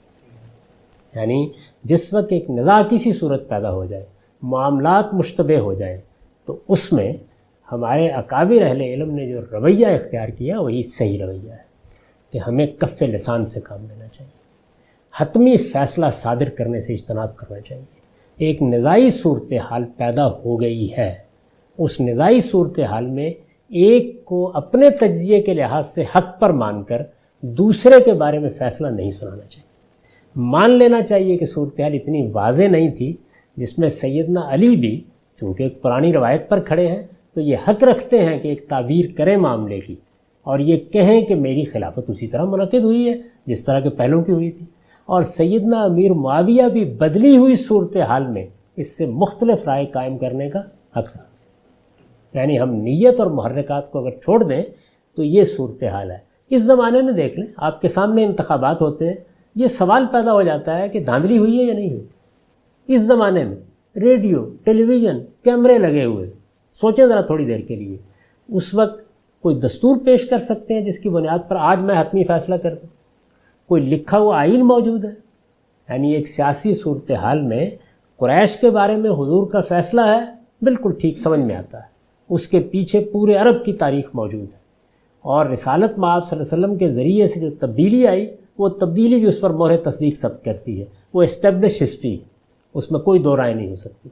اس میں جو فیصلے ہوئے اسی وجہ سے مانے گئے، قبول کیے گئے، اور کن لوگوں نے فیصلے کیے؟ اس نئی لیڈرشپ نے جو پیدا ہوئی تھی۔ لیکن کیا وہ نئی لیڈرشپ ابدی ہو گئی تھی؟ تبدیلی آئی، اور وہ تبدیلی سیاسی صورتحال میں آئی ہے۔ اس تبدیلی کا ادراک کر کے اگر مثال کے طور پر یہ پہلے فیصلہ ہو جاتا سیدنا عثمان کے زمانے میں کہ اب آنے والوں کا انتخاب کیسے ہوا کرے گا. کیا ایسا کوئی فیصلہ ہوا تھا؟ کیا کوئی قاعدے طے کر دیے گئے تھے؟ آپ ایک روایت کا حوالہ دے رہے ہیں. سیاسی حالات کے تغیر میں ایک دوسرا آدمی اس روایت کو مؤثر نہیں مان رہا، تو دونوں کو اپنی جگہ پر رکھ کر ان کی نیت اور محرکات کو طے کیے بغیر اس کو ایک نزاع کے طور پر مان لیجئے. یہی وہ بات ہے جو اس طرح بتائی جاتی ہے کہ مشاجرات صحابہ میں ہم کوئی حتمی رائے دے کر ایک فریق کے ساتھ کھڑے ہونے کی کوشش نہیں کریں. یعنی سیدنا معاویہ صحابی، ہمارے لیے ان کا احترام واجب ہے، ان کی نیت اور محرکات پر حملہ کرنے کی کوئی وجہ نہیں ہے. ایک خلیفہ راشد کا قتل ہوا ہے. آپ دیکھیں آج کے زمانے میں یہ حادثہ اگر دارالحکومت میں ہو جائے کتنی افواہیں پھیلیں گی، حالات میں کیا کیا پہلو ہیں جو زیر بحث آ جائیں گے. آج کے زمانے میں آپ سکوت ڈھاکہ کے بارے میں حتمی رائے قائم کر سکتے ہیں، آپ لال مسجد کے بارے میں حتمی رائے قائم کر سکتے ہیں. اس دور حاضر میں آپ اس پر بحث کر رہے ہیں کہ وہاں کتنی خواتین مری ہوئی یا نہیں مری، کتنے لوگ شہید ہوئے، کتنے مارے گئے، ہمارے کتنے فوجی کام آئے یا شہید ہوئے. بحث کر رہے ہیں نا یہ بات. آپ کے یہاں ماڈل ٹاؤن میں ایک حادثہ ہوا، کیسی سیاست اس کے اوپر ہوئی. یہ سب کچھ کے باوجود کیا میں یا آپ اس پوزیشن میں ہیں آج کے زمانے میں کہ ہم فیصلہ دے سکیں کہ اصل میں غلطی کس کی تھی؟ تو اس وجہ سے سیدنا علی رضی اللہ عنہ کی خلافت کے معاملے میں اگر ہم اپنی رائے قائم کر کے کھڑے ہو جائیں گے تو پھر امیر معاویہ رضی اللہ عنہ کے بارے میں ایک غلط فیصلے پر ہمارے نقطہ نظر کی بنیاد قائم ہو جائے. صحیح رویہ کیا ہے کہ صورتحال کو نزاعی مان لیا جائے، اور یہی اسٹیبلش ہسٹری بتا رہی ہے. یہ تسلیم کر لیا جائے کہ فیصلہ ایسے نہیں ہوا کہ جس کے بارے میں دو رائے نہ ہو سکتی. بھئی دھاندلی کا شور پڑ گیا ہے. آپ دیکھیں ذوالفقار علی بھٹو صاحب جیسے لیڈر کے کرائے ہوئے انتخابات پر اتنی بڑی تحریک چل پڑی، فیصلہ آج بھی نہیں ہوا کہ ہوا کیا تھا. تو اس وجہ سے یہ جو فیصلہ سنانے کا انداز ہے یہ نہیں ہونا چاہیے. اس سے اس نزاع کی بنیاد پڑی ہے. یہ ساری معنی دراز لفظی جو کی تو اس لیے کی اس نزاع کی بنیاد پڑی ہے جو پھر ہم واقعہ کربلا میں دیکھتے ہیں. پس منظر کے لحاظ سے یہ سمجھ لینا چاہیے. اس میں ایک بڑی بنیادی چیز ہے، اور وہ بنیادی چیز یہ ہے کہ جب اس طرح کی نزاع ہوتی ہے تو ایک آدمی اپنے آپ کو قیادت کے لیے پیش کرتا ہے یا اپنے آپ کو قیادت کے لیے حق سمجھتا ہے. ہمارے یہاں کچھ مذہبی ذہن یہ بن گیا ہے کہ یہ تو کوئی بری سی بات ہے. یعنی اگر آپ مثال کے طور پر یہ کہیں کہ جب سیدنا ابو بکر صدیق رضی اللہ عنہ کا انتخاب ہوا تو حضرت علی اپنے آپ کو قیادت کے لیے حق سمجھتے تھے، یا چلیے اس وقت نہیں سمجھتے تھے، سیدنا عمر کے انتخاب کے وقت سمجھتے تھے، یا چلیے اس وقت بھی نہیں سمجھتے تھے، سیدنا عثمان کے موقع پر حق سمجھتے تھے. تو ایسے لگتا ہے مذہبی ذہن کو کہ یہ تو گویا اپنے آپ کو اقتدار کے لیے پیش کرنا ہے. میرے نزدیک اس نقطہ نظر کی اصلاح ہونی چاہیے. یہ ایک آدمی کے اندر اللہ تعالیٰ نے ایک پوٹینشیل رکھا ہوتا ہے، بالقوہ کچھ صلاحیتیں رکھی ہوتی ہیں. تو کیا ان صلاحیتوں کو نشو و نما دینا، ان کے لحاظ سے تیاری کرنا، ان کی تربیت کرنا، ان کی بنیاد پر اپنی جگہ سوسائٹی میں بنانا، یہ ممنوعات دین میں سے کوئی اخلاقی قباحت ہے اس میں؟ آپ کے ہاں جتنے بھی باصلاحیت لوگ پیدا ہوتے ہیں، وہ عالم بننا چاہتے ہیں، وہ کسی معاملے پہ تحقیق کرنا چاہتے ہیں، وہ سول سروس میں جانا چاہتے ہیں، آپ نے کبھی ان کی مذمت کی ہے؟ اگر یہ اصول اختیار کر لیا جائے اور بالکل غلط اختیار کیا گیا ایک روایت کی بنیاد پر، وہ اصل میں کسی اقتدار یا منصب کا حریص ہونے سے متعلق ہے. وہ اخلاقی خرابی ہے. اپنے آپ کو کسی منصب کا اہل سمجھنا یا کسی خدمت کا اہل سمجھنا یا اس کے لیے اپنے آپ کو حق سمجھنا، یہ کوئی بری چیز نہیں. اور میرے نزدیک اگر یہ چیز کسی شخص کے اندر موجود نہیں ہے تو آگے بڑھنے کا حقیقی ارج پیدا ہی نہیں ہوگا اس کے نتیجے میں.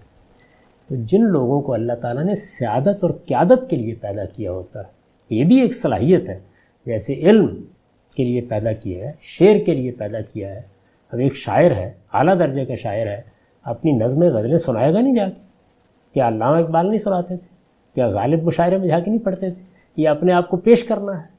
تو دیکھیے بات یہ ہے کہ اگر سیدنا علی رضی اللہ عنہ ہو یا کوئی اور ہو جلیل القدر صحابہ میں سے، ان میں سے کوئی اپنے آپ کو حق سمجھتا ہے کہ میں بہتر خدمت کر سکتا ہوں، تو میرے نزدیک یہ کسی لحاظ سے بھی کوئی دوسرے درجے کا معاملہ نہیں، کسی لحاظ سے بھی. سیدنا عبداللہ بن عمر نے اگر اپنے بارے میں یہ خیال کیا کہ میں اس کے لیے موضوع نہیں ہوں، تو یہ بھی کمال دیانت تقویٰ ہے۔ اور اگر کوئی شخص دیانتداری کے ساتھ یہ سمجھتا ہے کہ میں اس کے لیے حق ہوں، لیکن کوئی خلاف قانون کام نہیں کرتا، کوئی خلاف آئین کام نہیں کرتا، کوئی خلاف دستور کام نہیں کرتا، عالمگیر اخلاقیات کی پیروی کرتا ہے، اللہ کے دین کی قائم کردہ اخلاقیات کی پیروی کرتا ہے، تو محض یہ بات کہ وہ اپنے آپ کو حق سمجھتا ہے یا یہ خیال کرتا ہے کہ یہ ذمہ داری مجھے ملنی چاہیے تھی، یا اس کے لیے اپنے کسی خیال کا اظہار کرتا ہے، تو یہ کسی طرح بھی کوئی دوسرے درجے کی چیز نہیں ہے، بلکہ معاشرے کے اندر اسی طرح کے حوصلہ مند لوگ ہیں جو لیڈرشپ کرتے ہیں، قیادت کرتے ہیں، یہی لوگ ہیں جن کے ذریعے سے سیاسی جماعتیں وجود میں آتی ہیں، سیاسی گروہ وجود میں آتے ہیں، اجتماعی نظم پیدا ہوتے ہیں، بڑے کاموں کی بنا پڑتی ہے۔ یہ چیز جو اللہ تعالیٰ نے انسان کے اندر رکھی ہے، اس کو مذہبی ذہن اس طرح قبول نہیں کرتا۔ تو اس لیے سیدنا علی رضی اللہ عنہ اگر ایسا سمجھتے تھے تو یہ ان کے خلیفہ راشد ہونے میں معنی نہیں ہے۔ آپ یہ دیکھیے کہ کیا اسٹیبلش ہسٹری میں ان کی طرف سے کسی بغاوت کے آثار آپ کو ملتے ہیں؟ کیا عدم تعاون کی کوئی چیز ملتی ہے؟ کسی جگہ بتا دیجیے۔ سیدنا ابوبکر صدیق کے زمانے میں، سیدنا عمر کے زمانے میں، سیدنا عثمان کے زمانے میں، یعنی آخری درجے میں احکام کے پیرو، ذمہ داری دی گئی ہے اس کو ادا کرنے کے لیے تیار، الدین و النصیحہ کا شاندار نمونہ۔ سیدنا عمر جیسا شخص جب باہر جانے کے لیے تیار ہو گیا ہے، اقتدار کے کسی حریص کے لیے تو بڑا آسان موقع تھا کہ یہ جائیں باہر، اتنی بڑی شخصیت ہے، قبضہ کر لیں گے۔ نہیں، وہ یہ کہتے ہیں کہ نہیں، آپ ہی کو اس چکی کو چلانا ہے۔ تو میں نے پوری کی پوری تاریخ میں دیکھی، اور روایات میں بہت کچھ اختلافات ہوتے ہیں، لیکن وہ تاریخ جو اسٹیبلش ہسٹری ہے اس میں ایک نہایت شاندار سیرت، ایک وہ سیرت ہے جو رسالت میں آپ صلی اللہ علیہ وسلم کے ساتھ ہے، وہ ایک صحبت کی سیرت ہے، ساتھ دینے کا ایک عمل ہے، وہ بھی کمال پر ہے۔ پھر خلفائے راشدین کے ساتھ تعاون کی ایک اسٹیبلش تاریخ ہے جس میں دو رائے نہیں ہو سکتی، وہ بھی بہترین نمونہ ہے۔ یعنی کہا جا سکتا ہے کہ اس کو ایک ایسے شخص کی طرف سے جو لیڈرشپ کے خصائص رکھتا ہے، جو لیڈرشپ کر سکتا ہے، جس کے پیچھے لوگ آ سکتے ہیں، جو اپنے آپ کو حق سمجھتا ہے کہ وہ ذمہ داری، اس کی طرف سے کمال معاونت کا اظہار ہے۔ کوئی اس سے آگے اخلاقی تقاضا نہیں ہو سکتا جس کو انہوں نے پورا نہیں کیا۔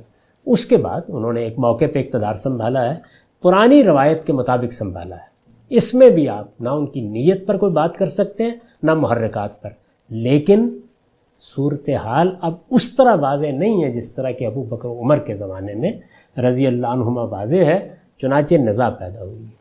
اور نزاع کے معاملے میں جو تعلیم ہمیں دی گئی ہے، وہ تعلیم یہ ہے کہ اس کو صورتحال کے اندر رکھ کر دیکھیے، کیا نزاع کے امکانات، ایک تو یہ نا کہ کسی آدمی نے اچھی بلی صورتحال تھی نزاع بنا دیا، نہیں، ایسا نہیں ہے۔ خلیفہ راشد کو شہید کر دیا گیا ہے، مظلومانہ شہید کر دیا گیا ہے، اس میں تو کوئی دو رائے نہیں ہے، کسی قصور اور گناہ کے بغیر شہید کر دیا گیا ہے۔ جو ان کی فرد قرارداد جرم بیان کی جاتی ہے، وہ واقعہ یہ ہے کہ وہ اس قابل بھی نہیں ہے کہ اس کا ذکر کیا جائے، لیکن اتنا بڑا حادثہ ہو گیا ہے۔ اس کے بعد سیدنا علی رضی اللہ عنہ پرانی ٹریڈیشن کے مطابق ان لوگوں کی بنیاد پر بیعت لیتے ہیں۔ آپ چھوڑ دیجیے ان روایات کو جو یہ کہتی ہیں کہ انہوں نے کوئی جبر کیا یا اس طرح کا معاملہ ہوا، کیونکہ روایات کی ایک پوری دنیا، اس میں ہر طرح کا رتب و یابس ہوتا ہے، ان کے اپنے موقف کو لے لیں اسی روایت پر، لیکن وہ روایت اب سیاسی لحاظ سے استحکام نہیں رکھتی۔ ٹھیک، یہ ایک بالکل واقعہ ہے۔ اس لیے جب یہ واقعہ ہے تو ایک نزاعی صورتحال کے دوسرے فریق کے بارے میں مجھے یا آپ کو کوئی حق نہیں ہے کہ ہم اس کی نیت طے کریں، اس کے محرکات طے کریں۔ اس طرح کی صورتحال میں گرد اتنی اڑتی ہے، میں نے آپ کو آج کی مثالیں دی ہیں کہ دو رائے ہو سکتی ہیں، اور جب دو رائے ہو سکتی ہیں تو دو طرح کے اقدامات بھی ہو سکتے ہیں۔ اس لیے میں اس موقع کے اوپر دونوں کو بری ٹھہراتا ہوں، یعنی نیت اور محرکات پر کوئی حملہ نہیں۔ جب یہ صورتحال پیدا ہو جائے گی تو ہر آدمی اپنے موقف کے لحاظ سے اقدام بھی کرے گا، اس میں بعض اوقات بڑے سے بڑا اقدام کرنا ہے۔ جو شخص ایک قدیم روایت کی بنیاد پر اپنے آپ کو خلیفہ سمجھتا ہے وہ دفاع کرے گا نا جب اس پر حملہ کیا جائے گا، اور جو نہیں سمجھتے وہ اس کو معزول کرنے، اس جگہ سے ہٹانے، یا ان کے نزدیک اگر کوئی غلطی ہو رہی ہے تو اس کی اصلاح کی کوشش کریں گے۔ ایک قبائلی تمدن میں اگر کوئی دستور موجود نہیں ہے، اگر کوئی قاعدہ طے نہیں ہے، کوئی دستاویز بن گئی تھی، کوئی قاعدہ ہو گیا تھا، کوئی الیکشن کمیشن موجود تھا، کوئی طریقے طے کر لیے گئے تھے.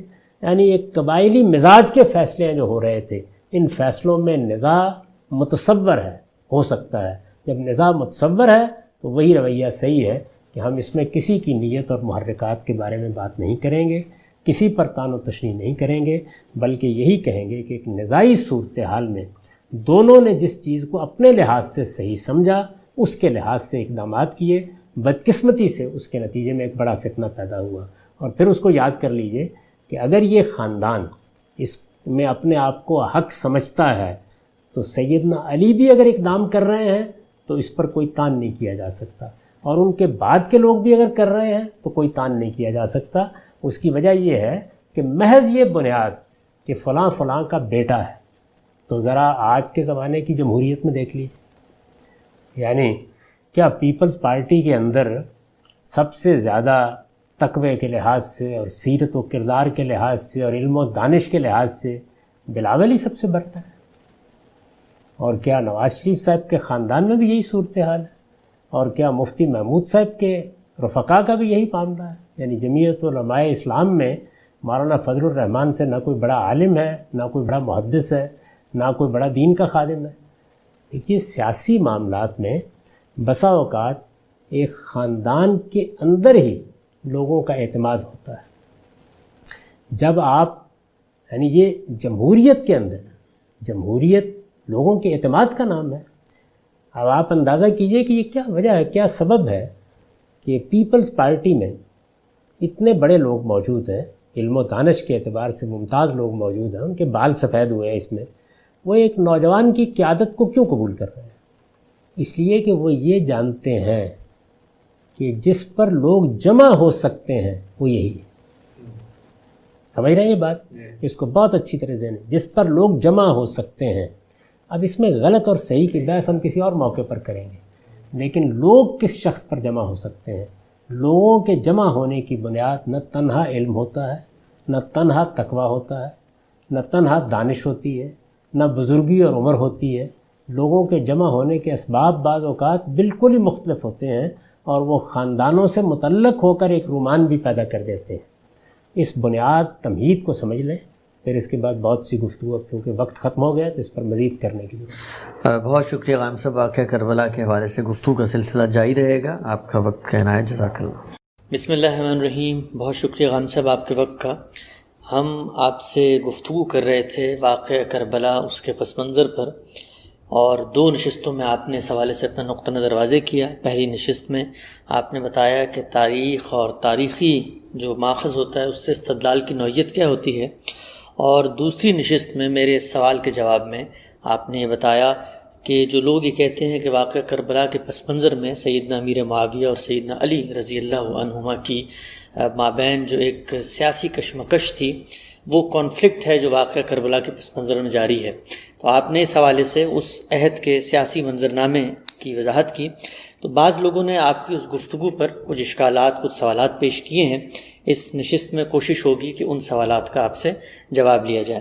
جو پہلا سوال سامنے آیا ہے وہ یہ کہ یہ پوچھا جا رہا ہے کہ یہ مملکت کی وسعت کے نتیجے میں وہ کون سی نئی قیادت جو ہے وہ پیدا ہو گئی تھی، اور کیا سیدنا عمر کے زمانے میں خود سیدنا عمر کی سیاسی بصیرت پر یہ اعتراض نہیں ہے کہ وہ حالات کو نہیں بھانپ رہے تھے. آپ نے بتایا کہ ایک نئی سیاسی قوت ابھر رہی تھی، حالات تبدیل ہو رہے تھے.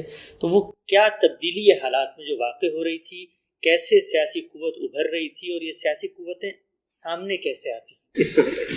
میرا خیال ہے کہ اس سوال کے جواب میں ہمیں انتقال اقتدار کے لیے جو طریقے اختیار کیے گئے ان کا ایک جائزہ لے لینا چاہیے. رسالت مآب صلی اللہ علیہ وسلم کے زمانے میں ساری سیاسی قوت مدینہ طیبہ میں مرکوز ہو گئی تھی. اس بات سے ہر شخص واقف ہے، اور اس میں انصار کا پلڑا ابتدا میں بھاری تھا، اس لیے کہ یہ انصاری تھے جن کے 2 بڑے قبیلے اوس اور خزرج رسالت مآب صلی اللہ علیہ وسلم کو دعوت دے کر مدینہ لائے تھے. یہی لوگ تھے جو آپ کے پشت پناہ بنے.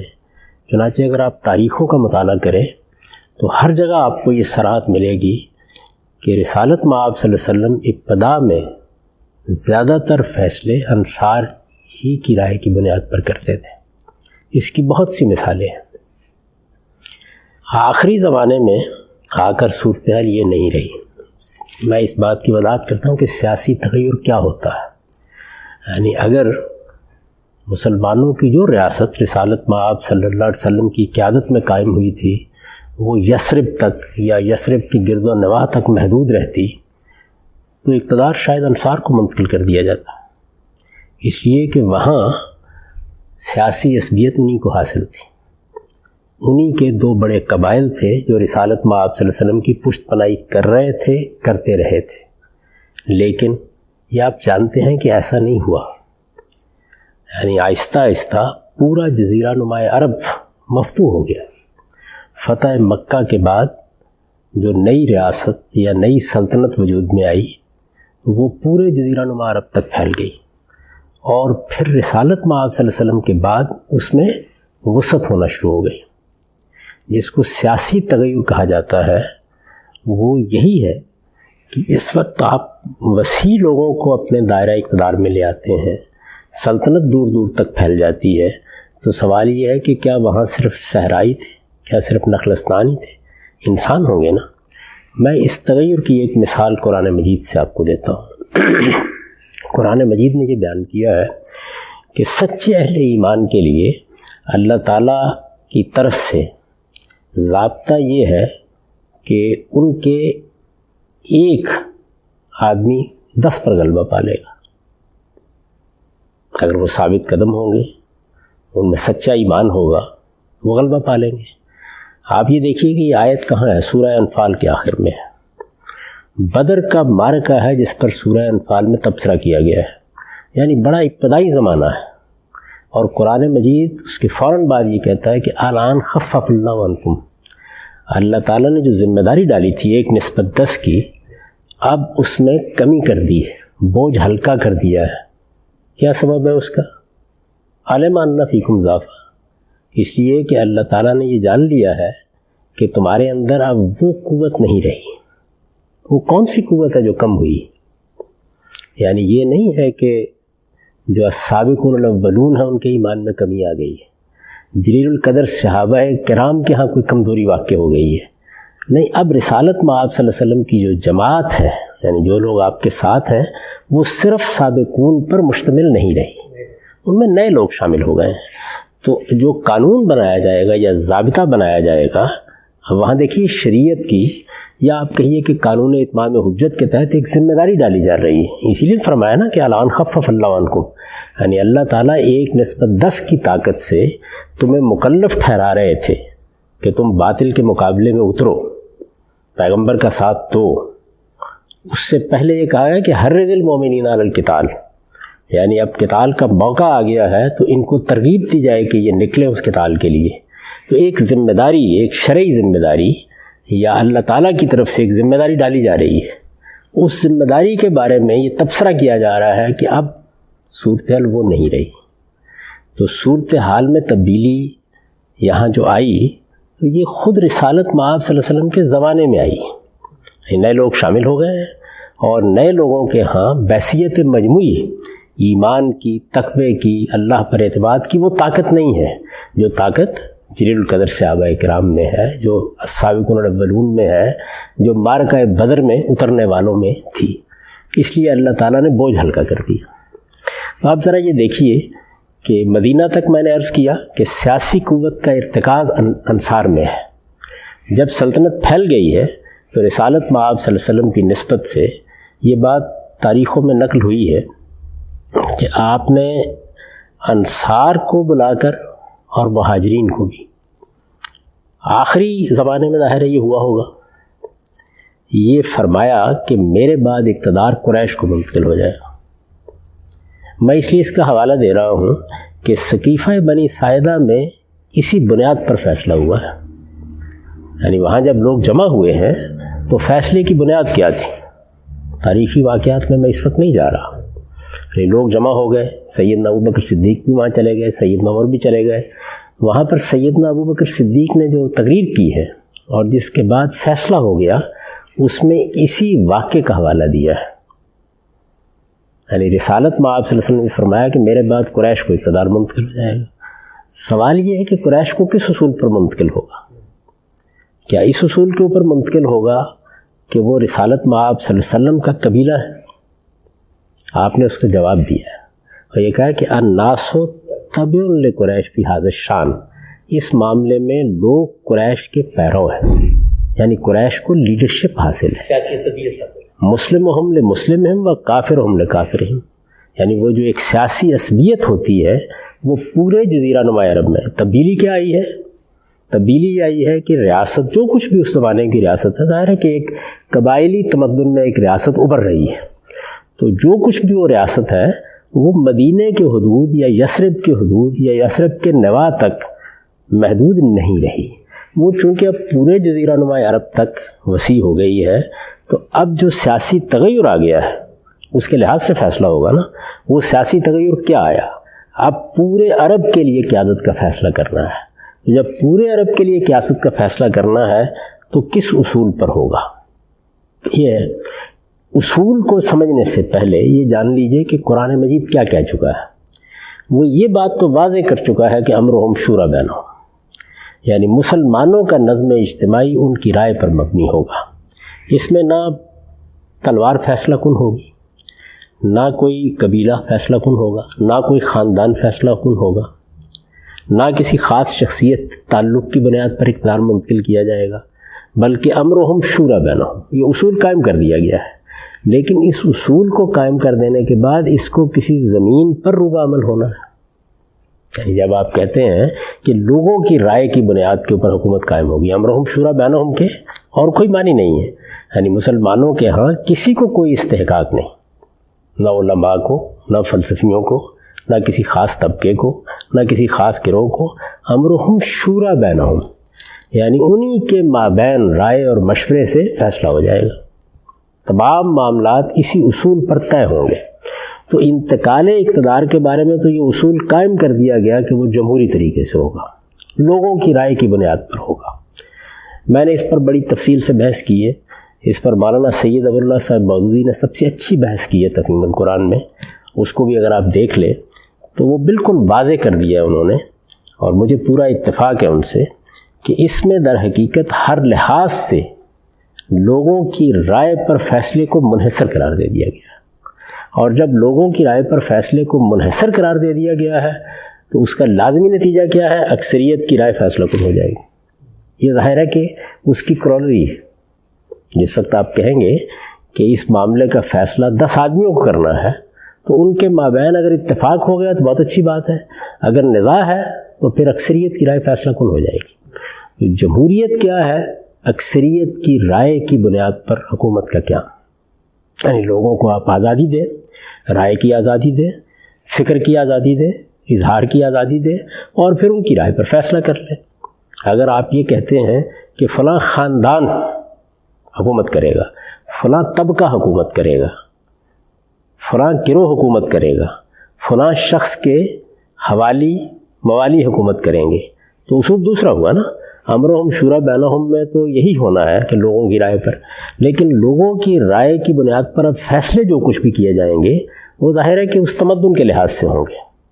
یہ آج کا زمانہ نہیں ہے کہ جس میں آپ بیلٹ باکس رکھ دیں گے اور اس میں لوگ ووٹ ڈال دیں گے. آ کے پورے جزیرہ نما عرب کی سیاسی صورتحال میں لوگوں کو فیصلہ کرنا ہے. رسالت میں آپ صلی اللہ علیہ وسلم اگر اس فیصلے کو چھوڑ دیتے، اس کے بارے میں کوئی بات بھی نہ کہتے، اصول کے اطلاق کا کیا طریقہ ہوگا، تو شاید بہت بڑی نزاع واقع ہو جاتی.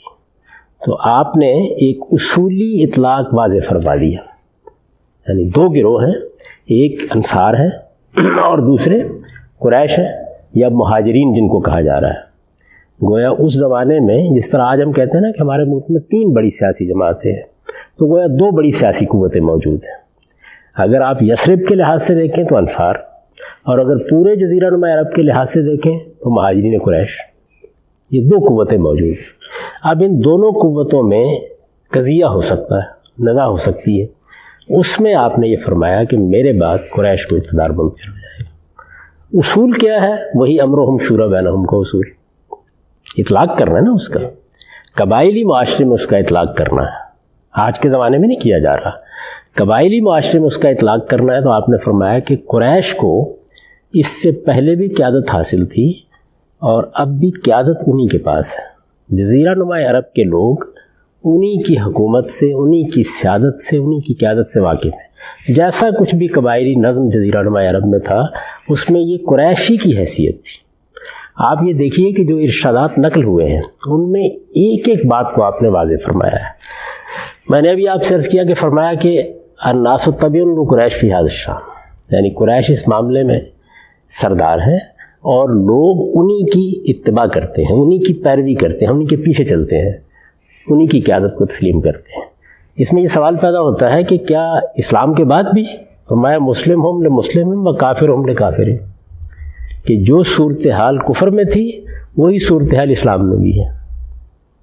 اچھا، پھر اس کے بعد عرب لا تعرف حاضل الامر الا لحاظ الہی، عرب اس قبیلے کے سوا کسی اور کی قیادت سے واقف نہیں ہے۔ تو یہ بسا اوقات ہوتا ہے کہ سیاسی طور پر کیا فیصلہ ہونا چاہیے وہ بالکل واضح ہوتا ہے، اور قبائلی معاشرے میں اس کا اندازہ کرنا کچھ مشکل نہیں ہوتا۔ رسالت میں آپ صلی اللہ علیہ وسلم نے یہ فیصلہ خود کیوں فرمایا؟ تاکہ آپ کے فوراً بعد وہ بڑی نزاع واقع نہ ہو جائے جس میں مہاجرین قریش کے اور انصار کے مابین تلواریں کھنچ جائیں۔ گویا ایک قضیے کا اندازہ کر کے کہ وہ پیدا ہو جائے گا، آپ نے اس کے بارے میں ایک ہدایت دی۔ یہ دیکھیے کہ جس وقت لوگ سقیفے میں اکٹھے ہوئے، انصار وہاں پہلے سے بیٹھے ہوئے تھے اور انصار اپنی قیادت ہی کا مطالبہ کر رہے تھے۔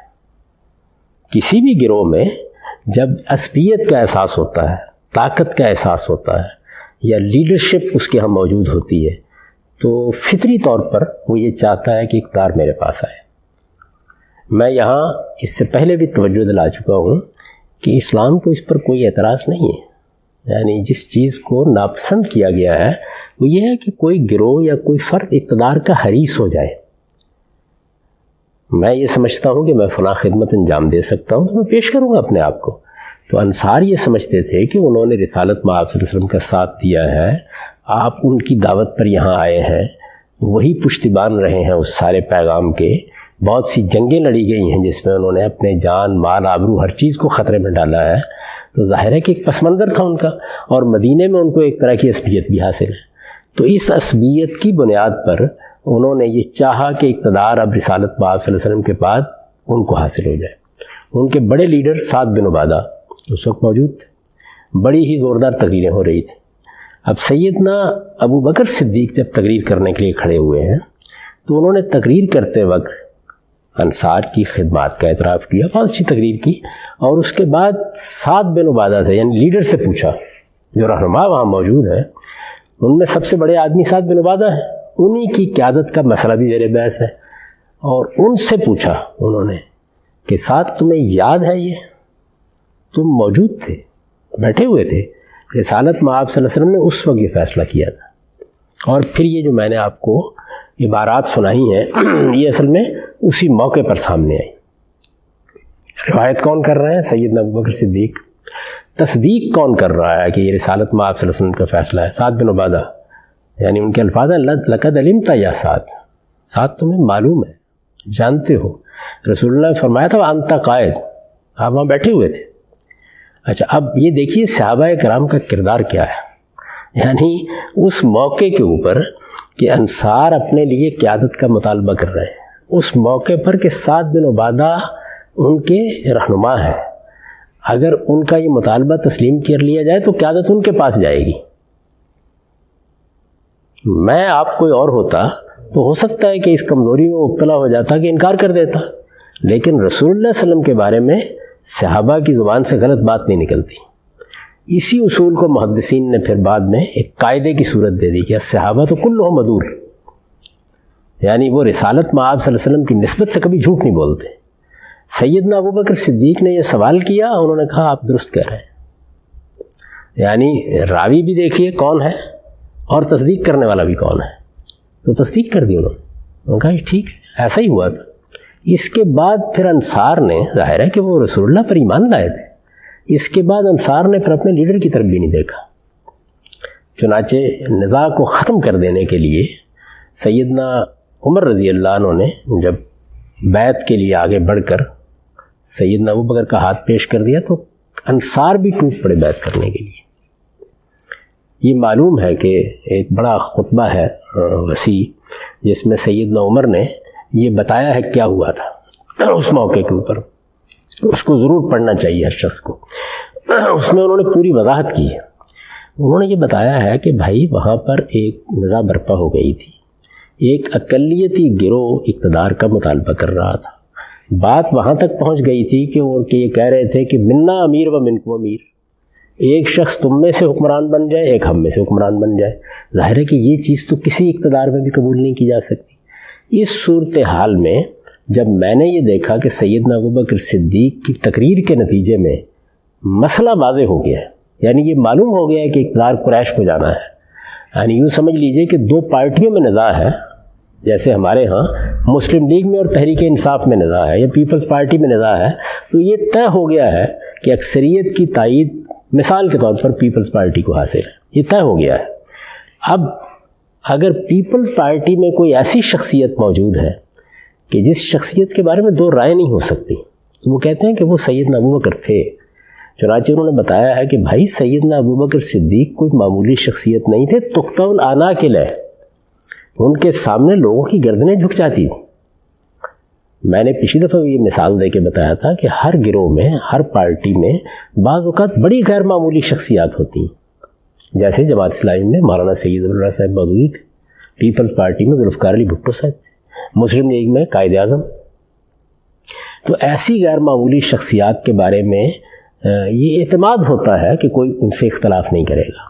وہ یہ کہتے ہیں کہ اسی اعتماد پر، یعنی مجھے یہ اطمینان تھا کہ میرے ان کا نام پیش کر دینے سے کوئی بھی اختلاف نہیں کرے گا، یہ ایک ایسا نام ہے جس کے بارے میں نزاع نہیں ہو سکتی، تو میں نے ان کا نام کیوں پیش کیا؟ تاکہ یہ افتراق آگے نہ بڑھ جائے۔ یعنی اس وقت تو معاملہ طے ہو گیا ہے، لیکن رات گزرنی ہے، اس سے پہلے کوئی اور قیامت برپا نہ ہو جائے۔ ایسا ہوتا تو پھر تلواریں ہی فیصلہ کیا کرتی ہیں۔ دیکھیے جمہوریت کیا چیز ہے، امرہم شورا بینہم کا اصول کیا چیز ہے؟ انتقال اقتدار کا پرامن طریقہ، یعنی انتقال اقتدار کی ایک صورت تو وہی ہے کہ پانی پت کے میدان میں فیصلہ ہو جائے گا کہ یہ ابراہیم لودھی کے پاس ہے یا بابر کے پاس ہے۔ تو اگر تو تلواروں نے فیصلہ کرنا ہو تو کوئی مسئلہ نہیں ہے۔ امرہم شورا بینہم یا جمہوری اصول کی سب سے بڑی سعادت یہ ہے کہ اس کے نتیجے میں آپ پرامن طریقے سے انتقال اقتدار کر دیتے ہیں، یعنی صحیح اصول پر بھی ہوتا ہے۔ صحیح اصول میں کیوں کہتا ہوں اس کو؟ اس دنیا کے اندر اقتدار کس کے پاس ہونا چاہیے؟ دو ہی بنیادیں ہو سکتی ہیں، ایک یہ کہ اس کائنات کا خالق فیصلہ کر دے، دوسرے یہ کہ جن لوگوں کے اوپر حکومت قائم ہونی ہے وہ فیصلہ کر لیں۔ تو یہ دوسرا اصول ہے جس کو آپ جمہوریت کہتے ہیں یا امرہم شورا بینہم کا اصول کہتے ہیں۔ تو اس اصول پر چونکہ انتقال اقتدار ہونا ہے تو اس میں ایک ایسی شخصیت، یعنی پہلے یہ بات طے ہو گئی کہ اقتدار مہاجرین قریش کی طرف جائے گا، انصار کے پاس نہیں ہوگا، یہ بات طے ہو گئی۔ اس بات کے طے ہونے کے بعد کیونکہ یہ فیصلہ رسالت مآب صلی اللہ علیہ وسلم نے کر دیا، اور آپ دیکھیے کہ اس میں پیغمبر کی بصیرت بھی، یعنی یہ نہیں کیا کہ فرد کا فیصلہ کر دیں، کسی فرد کے بارے میں نہیں کیا، بلکہ اس اصول کی بنیاد کے اوپر اس کا اطلاق کر کے دکھایا۔ میں نے آپ کو بتایا نا کہ العرب لا تعرف حاضل الامر الا لحاضل ہے، یعنی عرب اصل میں اعتمادی اس قبیلے پر کرتے ہیں۔ تو بصیت پارٹی، بصیت گروہ قریش کے حق میں فیصلہ حضور نے کر دیا۔ فیصلہ اتنا بدیہی ہے، یعنی اس میں دو رائے ہو نہیں سکتی تھی کہ اس میں کوئی اختلاف ہوتا، اور پھر خدا کے پیغمبر کا فیصلہ، صحابہ کرام نے اس کو مانا اور انصار نے مانا اور تائید کی، سعد بن عبادہ نے تائید کی، یہ بات ٹھیک ہے، اصول میں یہ بات ٹھیک ہے۔ یہ مان لینے کے بعد انہوں نے ان کا نام پیش کر دیا۔ اس موقع کے اوپر وہ تنبیہ کرتے ہیں کہ اللہ تعالیٰ نے ہمیں اس موقع پر جو میں نے فیصلہ کیا، رائے قائم کی، اس کے کسی برے نتیجے سے محفوظ رکھا، لیکن کوئی شخص بھی اس بنیادی اصول کو توڑنے کی کبھی کوشش نہ کرے کہ مسلمانوں کا نظام لا خلافت الا مشورۃ من المسلمین، یعنی وہ مسلمانوں کی رائے پر مبنی ہوگا۔ تو آپ بخاری میں اس خطبے کی پوری روایت کو دیکھیے، اس میں وہ صورتحال کو واضح کر دیتے ہیں اور اس وقت کے سیاسی معاملات کے بارے میں بھی اپنا تبصرہ بیان فرما دیتے ہیں، اپنے انتخاب کی وجہ بھی بیان کرتے ہیں، اور ساتھ ہی یہ بتا دیتے ہیں کہ جو اصول کار فرما ہے وہ کیا ہے کہ مسلمانوں کی رائے سے فیصلہ ہوگا۔ غلام صاحب ایک بہت چھوٹا سا نازک سوال اس موقع پر اسی گفتگو کو جاری رکھتے ہیں۔ یہ بات تو بالکل واضح ہوتی ہے سعد بن عبادہ کے سرنڈر کرنے سے، جیسی ان کے سامنے بات کی گئی، لیکن کیا یہ بات ان کو پہلے سے معلوم نہیں تھی کہ رسول اللہ صلی اللہ علیہ وسلم یہ فیصلہ کر چکے ہیں؟ کیا یہ انصار کو معلوم نہیں تھی؟ یہ آخر مطلب معاملہ یوں کیوں نہیں ہوا کہ رسول اللہ رخصت ہوئے ہیں تو انصار آئے ہوں قریش کے پاس اور کہا ہو آئیے اقتدار سنبھال لیجئے؟ یہ ابتدا بھی تو آخر ہوئی ہے نا، بعد میں اگرچہ دھول جھٹ گئی، تو اس کی کیا وجہ ہے؟ کیا رسول اللہ نے یہ ابلاغ کیا دین کی طرح نہیں کیا تھا؟ سیاسی معاملے میں آپ کی ایک اجتہادی بصیرت والی رائے تھی، اس کی کیا وجہ ہے؟ ظاہر ہے کہ یہ کوئی دین کا مسئلہ تو تھا نہیں، دین کا مسئلہ تو وہی تھا کہ امرہم شورا بینہم، یعنی مسلمانوں کا نظم اجتماعی ان کی رائے کی بنیاد پر ہوگا۔ آپ نے ایک قضیے کا احساس کرتے ہوئے کسی موقع کے اوپر یہ توجہ دلا دی۔ بعض اوقات ہوتا یہ ہے کہ ایک بات آپ کے ذہن کے پس منظر میں موجود ہوتی ہے لیکن جذبات کی حدت میں آپ بھول جاتے ہیں۔ انہوں نے یاد دلایا، اس کو یاد دلایا تو سب لوگوں نے مان لیا اس بات۔ یعنی اگر آپ اس کی پوری رودات کو دیکھیں تو جیسے ہی سیدنا ابوبکر صدیق نے اس فیصلے کا حوالہ دیا، میں نے آپ سے کیا کہ سعد بن عبادہ نے تائید کی اس بات کی۔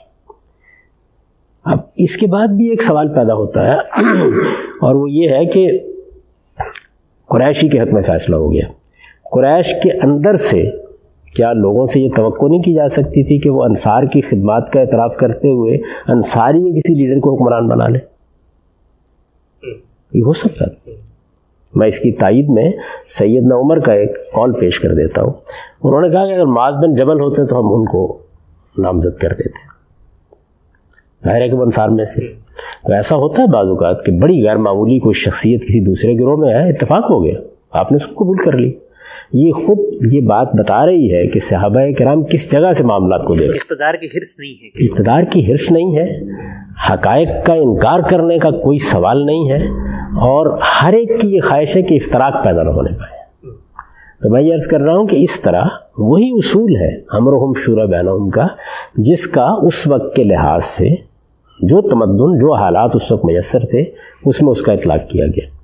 یہ مدینہ ہی میں ساری لیڈرشپ موجود ہے، یعنی اس پر یہ اعتراض نہیں کیا جا سکتا۔ نیا علاقہ فتح ہوا ہے، جو تعلق پیدا ہوا ہے رسالت میں آپ صلی اللہ علیہ وسلم کے صحابہ کا عرب کے دوسرے لوگوں کے ساتھ، وہ حاکم اور محکوم کا تعلق ہے، کیونکہ ہمیں یہ معلوم ہے کہ رسول اللہ صلی اللہ علیہ وسلم کی طرف سے اتمام حجت کے بعد اللہ تعالیٰ نے نہ ماننے والوں کے لیے جس سزا کا اعلان کیا ہے سورہ توبہ میں، وہ کیا ہے؟ یعنی نہ ماننے والوں میں مشرکین عرب ہے تو ان کے لیے موت کی سزا ہے، اور دوسرے گروہ ہیں، اہل کتاب کے بھی کچھ گروہ موجود تھے، دوسرے گروہ ہیں تو ان کے لیے محکومی کی سزا ہے۔ تو اس وجہ سے غیر مسلم جتنے بھی ہو سکتے تھے وہ یا تو مشرکین کے زمرے کے ہوں گے یا اہل کتاب کے۔ اہل کتاب کے زمرے کے لوگوں کو اس سزا کا سامنا تو نہیں کرنا پڑے گا جو مشرکین کے لیے بیان ہوئی ہے، لیکن محکومی کی سزا ان کے لیے بھی، حتیٰ یؤت الجزیۃ عن ید وہم صاغرون، یعنی ان کو بھی محکومی قبول کرنی ہے۔ یہ اصول جان لینا چاہیے، اس لیے کہ اللہ کے پیغمبر کی طرف سے اتمام حجت کے بعد اس اصول کی میں بہت وضاحت کر چکا ہوں۔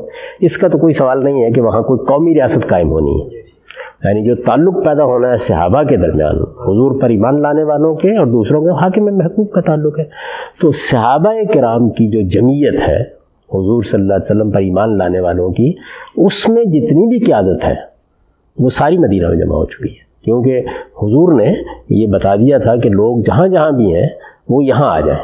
اگر کچھ لوگ نہیں آئے تھے تو ظاہر ہے کہ وہ قیادت میں بھی اس مقام پر نہیں تھے، تو لیڈرشپ ساری کی ساری جو تھی وہ وہاں جمع تھی۔ اس میں ظاہر انصار کی لیڈرشپ بھی موجود تھی اور مہاجرین قریش کی لیڈرشپ بھی موجود تھی، جو نئی لیڈرشپ پیدا ہوئی۔ یعنی ایک تو قریش کی وہ لیڈرشپ تھی جو زمانہ کفر میں تھی، وہ ساری بدر میں ختم ہو گئی۔ اس کی جگہ جو نئی لیڈرشپ رسالت مآب صلی اللہ علیہ وسلم پر ایمان لانے والوں کے اندر سے پیدا ہوئی، وہ ساری مدینہ میں موجود تھی۔ فیصلہ اسی کو کرنا تھا، یعنی امرہم شورا بینہم کے اصول پر یا جمہوری اصول پر جن لوگوں کو فیصلہ کرنا چاہیے وہ سب وہاں پہ ریپرزنٹ کر رہے تھے۔ آپ پارلیمانی نظام میں کیا کرتے ہیں؟ یعنی لوگوں کے ریپرزنٹیٹیو ہیں نا جو اقتدار کا آخری فیصلہ کرتے ہیں، تو لوگوں کے ریپرزنٹیٹیو، لوگوں کے نمائندے، لوگوں کے عرفاء۔ میں نے اس کا حوالہ دیا ہے اپنی بعض تحریروں میں کہ غزوہ حوازن کے موقع کے اوپر خود رسالت مآب صلی اللہ علیہ وسلم نے اس اصول کی طرف بھی اشارہ کر دیا اس وقت ایک بہت بڑا لشکر تھا، تو آپ نے قیدیوں کے رہا کرنے کے بارے میں لوگوں سے رائے لینا چاہیے، تو لوگوں نے بات کرنا شروع کی تو آپ تک بات پہنچی نہیں، اور آپ نے فرمایا کہ بھئی اب ہر آدمی بول رہا ہے تو ایسے کرو کہ تم اپنے عرفاء منتخب کر کے بھیج دو، تو نمائندے منتخب کر کے بعض حالات میں یہ طریقہ ہوگا، نمائندے پہلے ہی سے منتخب ہیں، یعنی ایک قبائلی نظم کے اندر نئی لیڈرشپ پیدا ہو کے پرانی لیڈرشپ کی جگہ لے چکی ہے، یہ معلوم ہے کہ وہ نئے لوگ کون ہیں جن کی طرف لوگ نگاہ اٹھا سکتے ہیں۔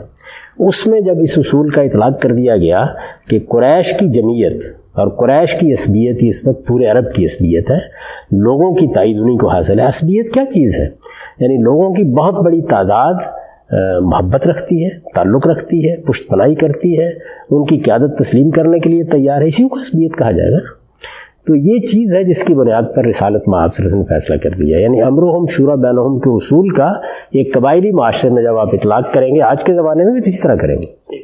آپ یہ دیکھیے کہ اس زمانے میں ہم نے اپنے ہاں کے قبائلی علاقوں کے معاملے میں یہی طریقے اختیار کیے ہیں، ان کے عمائدین ہیں، ان کے بڑے لوگ ہیں جن کے ذریعے سے ہی ان کی رائے کی نمائندگی ہوتی رہی ہے۔ اب کہیں جا کر ہم اس پوزیشن میں آئے ہیں، یہ 21ویں صدی کی بات کر رہے ہیں، اب کہیں جا کے اس پوزیشن میں آئے ہیں، اور اب بھی معلوم نہیں آئے ہیں کہ نہیں آئے ہیں کہ ان کو بھی اسی طریقے سے حق دیا جائے جس طریقے سے باقی قوم کو حاصل ہے۔ تو ہمارا حال یہ ہے کہ ہم آج کے زمانے کی چیزوں کو دیکھتے ہیں اور پھر اس کے بعد حاضر کو رفتہ میں داخل کر دیتے ہیں۔ اس وقت یہی سب سے زیادہ اچھا طریقہ ہو سکتا تھا۔ اچھا، یہ رسالت مآب صلی اللہ علیہ وسلم یہ فیصلہ نہ فرماتے اور تو ظاہر اس میں بحث ہوتی، بہت بڑی نزاع پیدا ہو جاتی۔ اس سے بچنے کے لیے، کیونکہ آپ کی شخصیت ہر نزاع سے بالاتر تھی اور آپ کے کسی فیصلے کے بارے میں یہ رائے نہیں ہو سکتی تھی کہ اس میں کسی جانبداری کا اندیشہ ہے، تو آپ نے خود ہی یہ فیصلہ فرما دیا۔ اور اس کے بعد میں نے عرض کیا کہ سیدنا ابوبکر صدیق کی شخصیت ایسی تھی کہ گویا لوگوں کے مابین ان کے بارے میں اختلاف کا کوئی امکان نہیں تھا۔ اچھا، 2 آدمی 4 آدمی فرض کر لیجیے اختلاف بھی رکھتے ہو تو لا یوم بھی اس کی کوئی حیثیت نہیں ہے، جمہوری اصول پر بھی کوئی حیثیت نہیں ہے، تو ایک بڑی تعداد اس کی تائید ظاہر ہے کہ اگلے دن کے واقعات سے ہو جاتی ہے۔ اگلے دن آ کے جب یہ اطلاع کی گئی تو کیا مدینہ میں بغاوت ہو گئی؟ کیا تلواریں کھنچ گئیں؟ کیا لوگوں نے ماننے سے انکار کر دیا؟ کچھ بھی نہیں ہوا، یعنی لوگوں نے خوش دلی کے ساتھ ان کو اپنا حکمران مان لیا۔ تو بالکل ٹھیک جمہوری اصول کے اوپر سیدنا ابوبکر صدیق کو اقتدار منتقل ہو گیا۔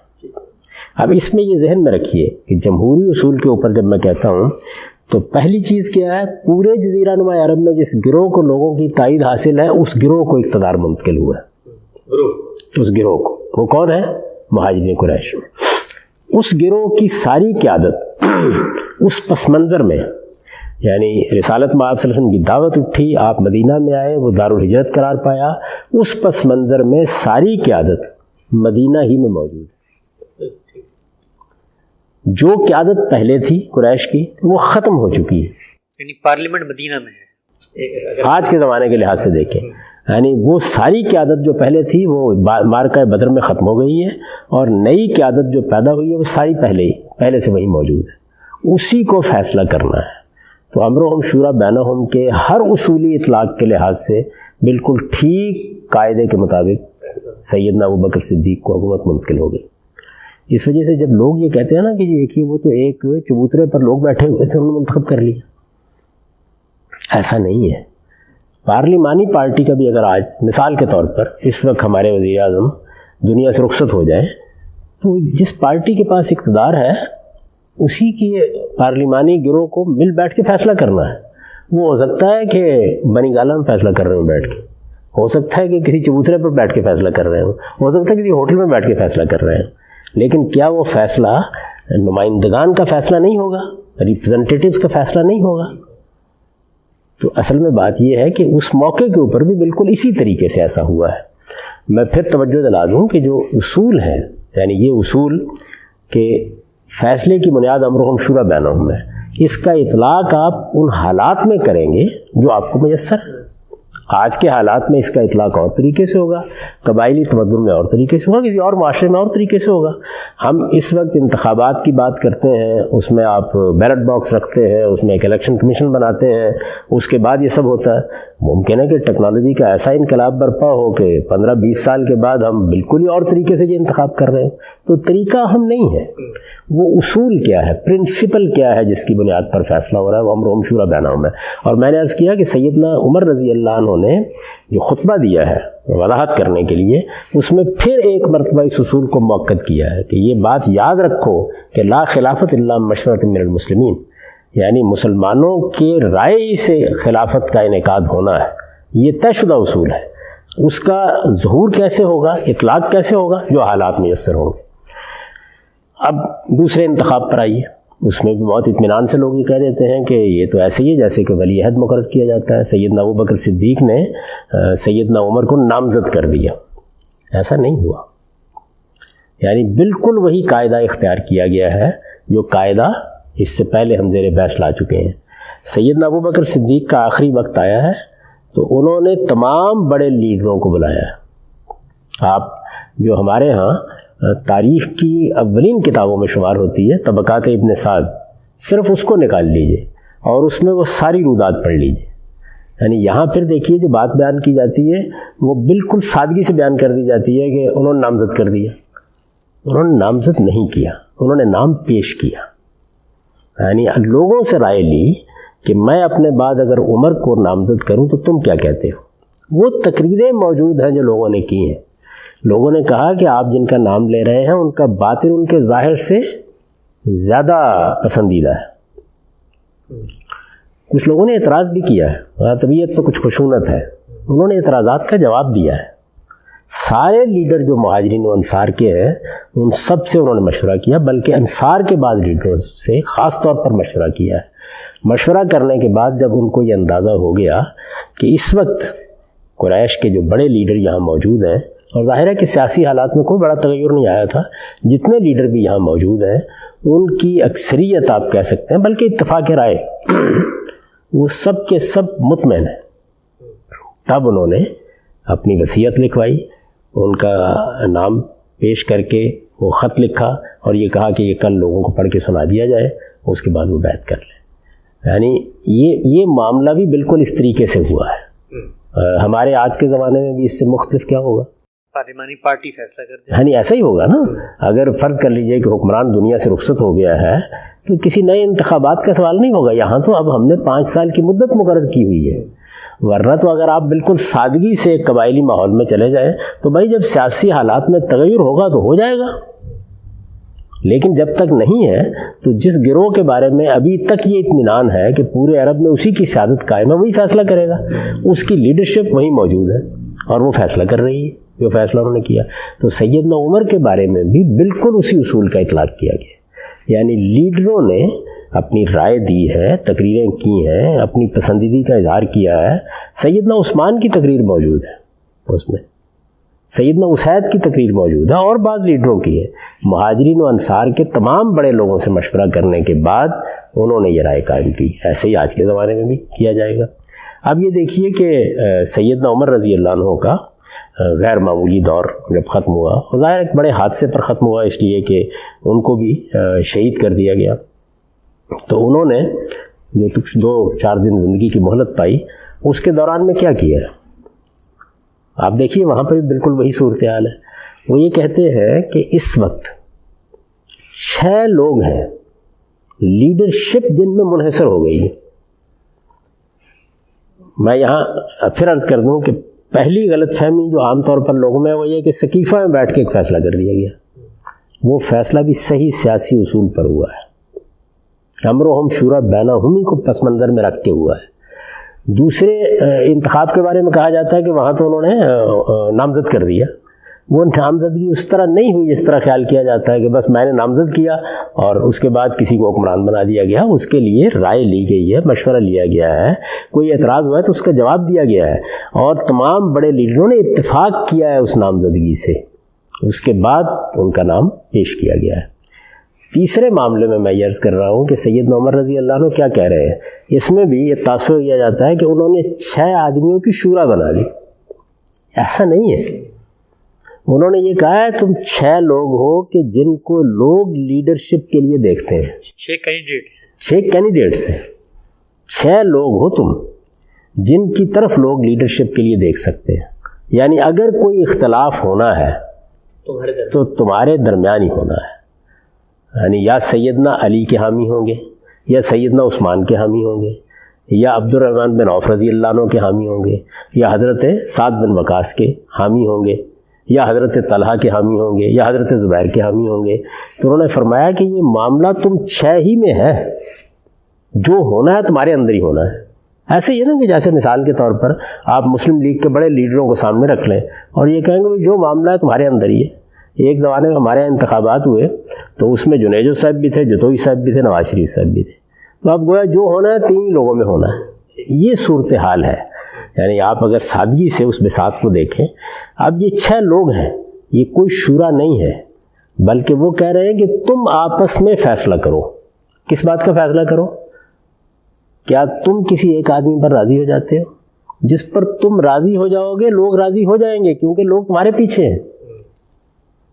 یعنی اس وقت بھی اگر آپ دیکھیں کہ جتنی پاکستان میں بڑی پارٹیاں ہیں, اگر آپ غور کریں, تحریک انصاف ہے, مسلم لیگ ہے, پیپلز پارٹی ہے, ANP ہے, جمعیت علماء اسلام ہے, MQM ہے, آپ یہ جتنی بھی نمایاں پارٹی ہیں, جماعت اسلامی کو شامل کر لیں, یعنی یہ جو نمایاں پارٹیاں ہیں, اگر آپ یہ کہتے ہیں کہ بھائی تمہاری لیڈرشپ ہے جس کے اندر اختلاف ہونا ہے, تو تم جو زیادہ اعتماد رکھنے والا کوئی شخص ہے اس کے اوپر اطمینان کر لو. انتخابات کرانا ممکن نہیں ہے. آپ ایک قومی حکومت قائم کرنا چاہتے ہیں, آپ عام طور پر کرتے ہیں نا, آل پارٹیز کانفرنس بنا لیتے ہیں. اس موقع کے اوپر آپ کچھ فیصلے کرتے ہیں, آراء قائم کرتے ہیں. تو ہر وقت انتخابات ہی نہیں ہوتے, بے شمار موقعوں کے اوپر دوسرے طریقے اختیار کرنے پڑتے ہیں. یہ سب قریش سے نہیں کا تعلق ہے, یعنی وہ پارٹی سب کے سب قریش سے, یعنی وہ تو طے ہے کہ قریش کے اندر ہی سے لیڈرشپ ہونی ہے, یہ تو طے ہے. سوائے اس کے کہ خود قریش مطمئن ہو جائے کہ ان کے ہاں لیڈرشپ نہیں ہے, یا ان کی لیڈرشپ سے زیادہ بہتر لیڈرشپ دوسری جگہ ہے, اور وہ اعتماد کر لیں. جیسے میں نے کہا کہ وہ اعتماد اگر قریش کا حاصل ہو جائے تو سعد بن عبادہ کو بھی حاصل ہو سکتا تھا, وہ اس کے خواہش مند رہے. وہ معاذ بن جبل کو بھی حاصل ہو سکتا تھا, وہ دنیا میں اس وقت موجود نہیں تھے. وہ تو بالکل ایسے ہی ہے کہ بعض اوقات ایک بڑی پارٹی بھی یہ کہتی ہے کہ ہم کسی دوسری پارٹی کے بڑے لیڈر کے اوپر اعتماد کر رہے ہیں. اصل چیز تو یہ ہے نا کہ لوگوں کی پشت پناہی آپ کو حاصل ہے, ان کا اعتماد آپ کو حاصل ہے. تو وہ 6 لوگ جو اکٹھے ہو رہے ہیں ان کو کیا کہا جا رہا ہے؟ یعنی ان سے یہ نہیں کہا جا رہا کہ تمہیں تمہاری شورا بنا دی گئی ہے, نہیں, تم وہ 6 لوگ ہو, لیڈرشپ جن میں منحصر ہے, تم آپس میں کسی ایک آدمی پر متفق ہو جاؤ. ظاہر ہے کہ جو تم متفق ہو جاؤ گے تو تمہارے پیچھے جو لوگ موجود ہیں وہ آپ سے آپ متفق ہو جائیں گے, اور اس طرح پرامن طریقے سے انتقال اقتدار ہو جائے گا. اس موقع کے اوپر انہوں نے ابو طلحہ انصاری کو بلایا, اور سیدنا عمر نے ان سے کہا کہ جب یہ لوگ مل بیٹھے میرے بعد, تو تم دروازے پر کھڑا ہو جانا, 50 انصار کے لوگوں کو لے گا. دیکھیے نا کہ انصار کیونکہ اقتدار کی اس کشمکش میں شریک نہیں ہے اس وقت, انہی کے لوگوں کو یہ کہا. یہ ایک بڑے پہلوان قسم کے آدمی تھے. تم کھڑے ہو جانا اور ان کو 3 دن سے زیادہ کی مہلت نہ دینا. ان سے کہو فیصلہ کرو. آپ نے دیکھا ہوگا خود پوپ کا فیصلہ کرنے کے لیے یہی طریقہ اختیار کیا جاتا ہے, دروازے بند کر دیے جاتے ہیں اور کارڈینل فیصلہ کرتے ہیں. تو گویا 6 لیڈروں کے مابین یہ فیصلہ ہونا ہے. یہ لوگ اکٹھے ہوئے. اب دیکھیے کہ انہوں نے کیا طریقہ اختیار کیا.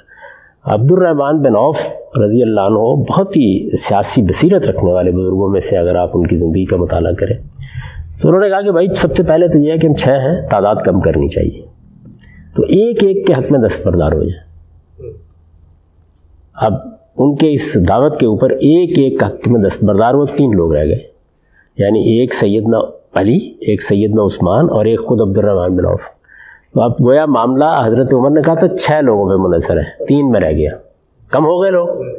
تو انہوں نے کہا کہ میں اپنے آپ کو دستبردار کرتا ہوں اگر تم فیصلے کا حق مجھے دے دو, یعنی تم مجھے یہ اختیار دے دو کہ میں دیانتداری کے ساتھ میرے اوپر اعتماد کرو, تم میں سے کسی ایک کے حق میں فیصلہ کر دو, ان 2 میں سے. ظاہر ہے کہ 3 ہے نا, تو انہوں نے کہا میں اپنے آپ کو خود دستبردار کر لیتا ہوں. پیچھے ہٹ گئے وہ. تو اب ان کو فیصلہ کرنا تھا, یہ اختیار دے دیا گیا ان کو. ان کو فیصلہ کرنا تھا سیدنا علی میں اور سیدنا عثمان میں. اس رائے تک پہنچنے کے لیے وہ لوگوں کے پاس بھی گئے, انہوں نے گلی بازار میں پھر کر بھی رائے لی اپنی رائے قائم کرنے کے لیے, اس لیے کہ فیصلے کا اختیار ان کو دے دیا گیا تھا. یہاں پر بھی کوئی ریفرینڈم نہیں ہو رہا, یعنی لیڈرشپ متعین ہے, طے ہے کہ یہ لیڈرشپ ہے, لیڈرشپ کو فیصلہ کرنا ہے, ایک آدمی تک پہنچنا ہے. انہوں نے حضرت عثمان کے حق میں فیصلہ کر دیا. اس کے بعد حضرت عثمان نے کار سنبھال لیا. ہم سب یہاں پر ہم گفتگو کو روکیں گے اور انشاءاللہ آئندہ نشست میں آپ یہیں سے اس کو آگے جاری فرمائیے گا. واقعہ کربلا, اس کا پس منظر, ہم نے آپ سے آپ کی آراء جاننے کا سلسلہ جاری رکھا ہوا ہے. بعض اشکالات جو اس دوران آپ کی گفتگو کے اوپر سامنے آئے ان پر ہم آپ کا نقطہ نظر جان رہے ہیں. سیاسی حالات میں وہ کیا تغیر واقع ہو گیا تھا سیدنا علی کی خلافت کے انعقاد کے وقت, آپ نے بہت تفصیل سے تینوں خلفائے جو راشدین تھے ان کے انتخاب کے طریقے, اس وقت کے سیاسی حالات پر روشنی ڈالی. تو اپنی گفتگو کو آئندہ نشست میں آپ پھر مزید آگے جاری رکھیے گا.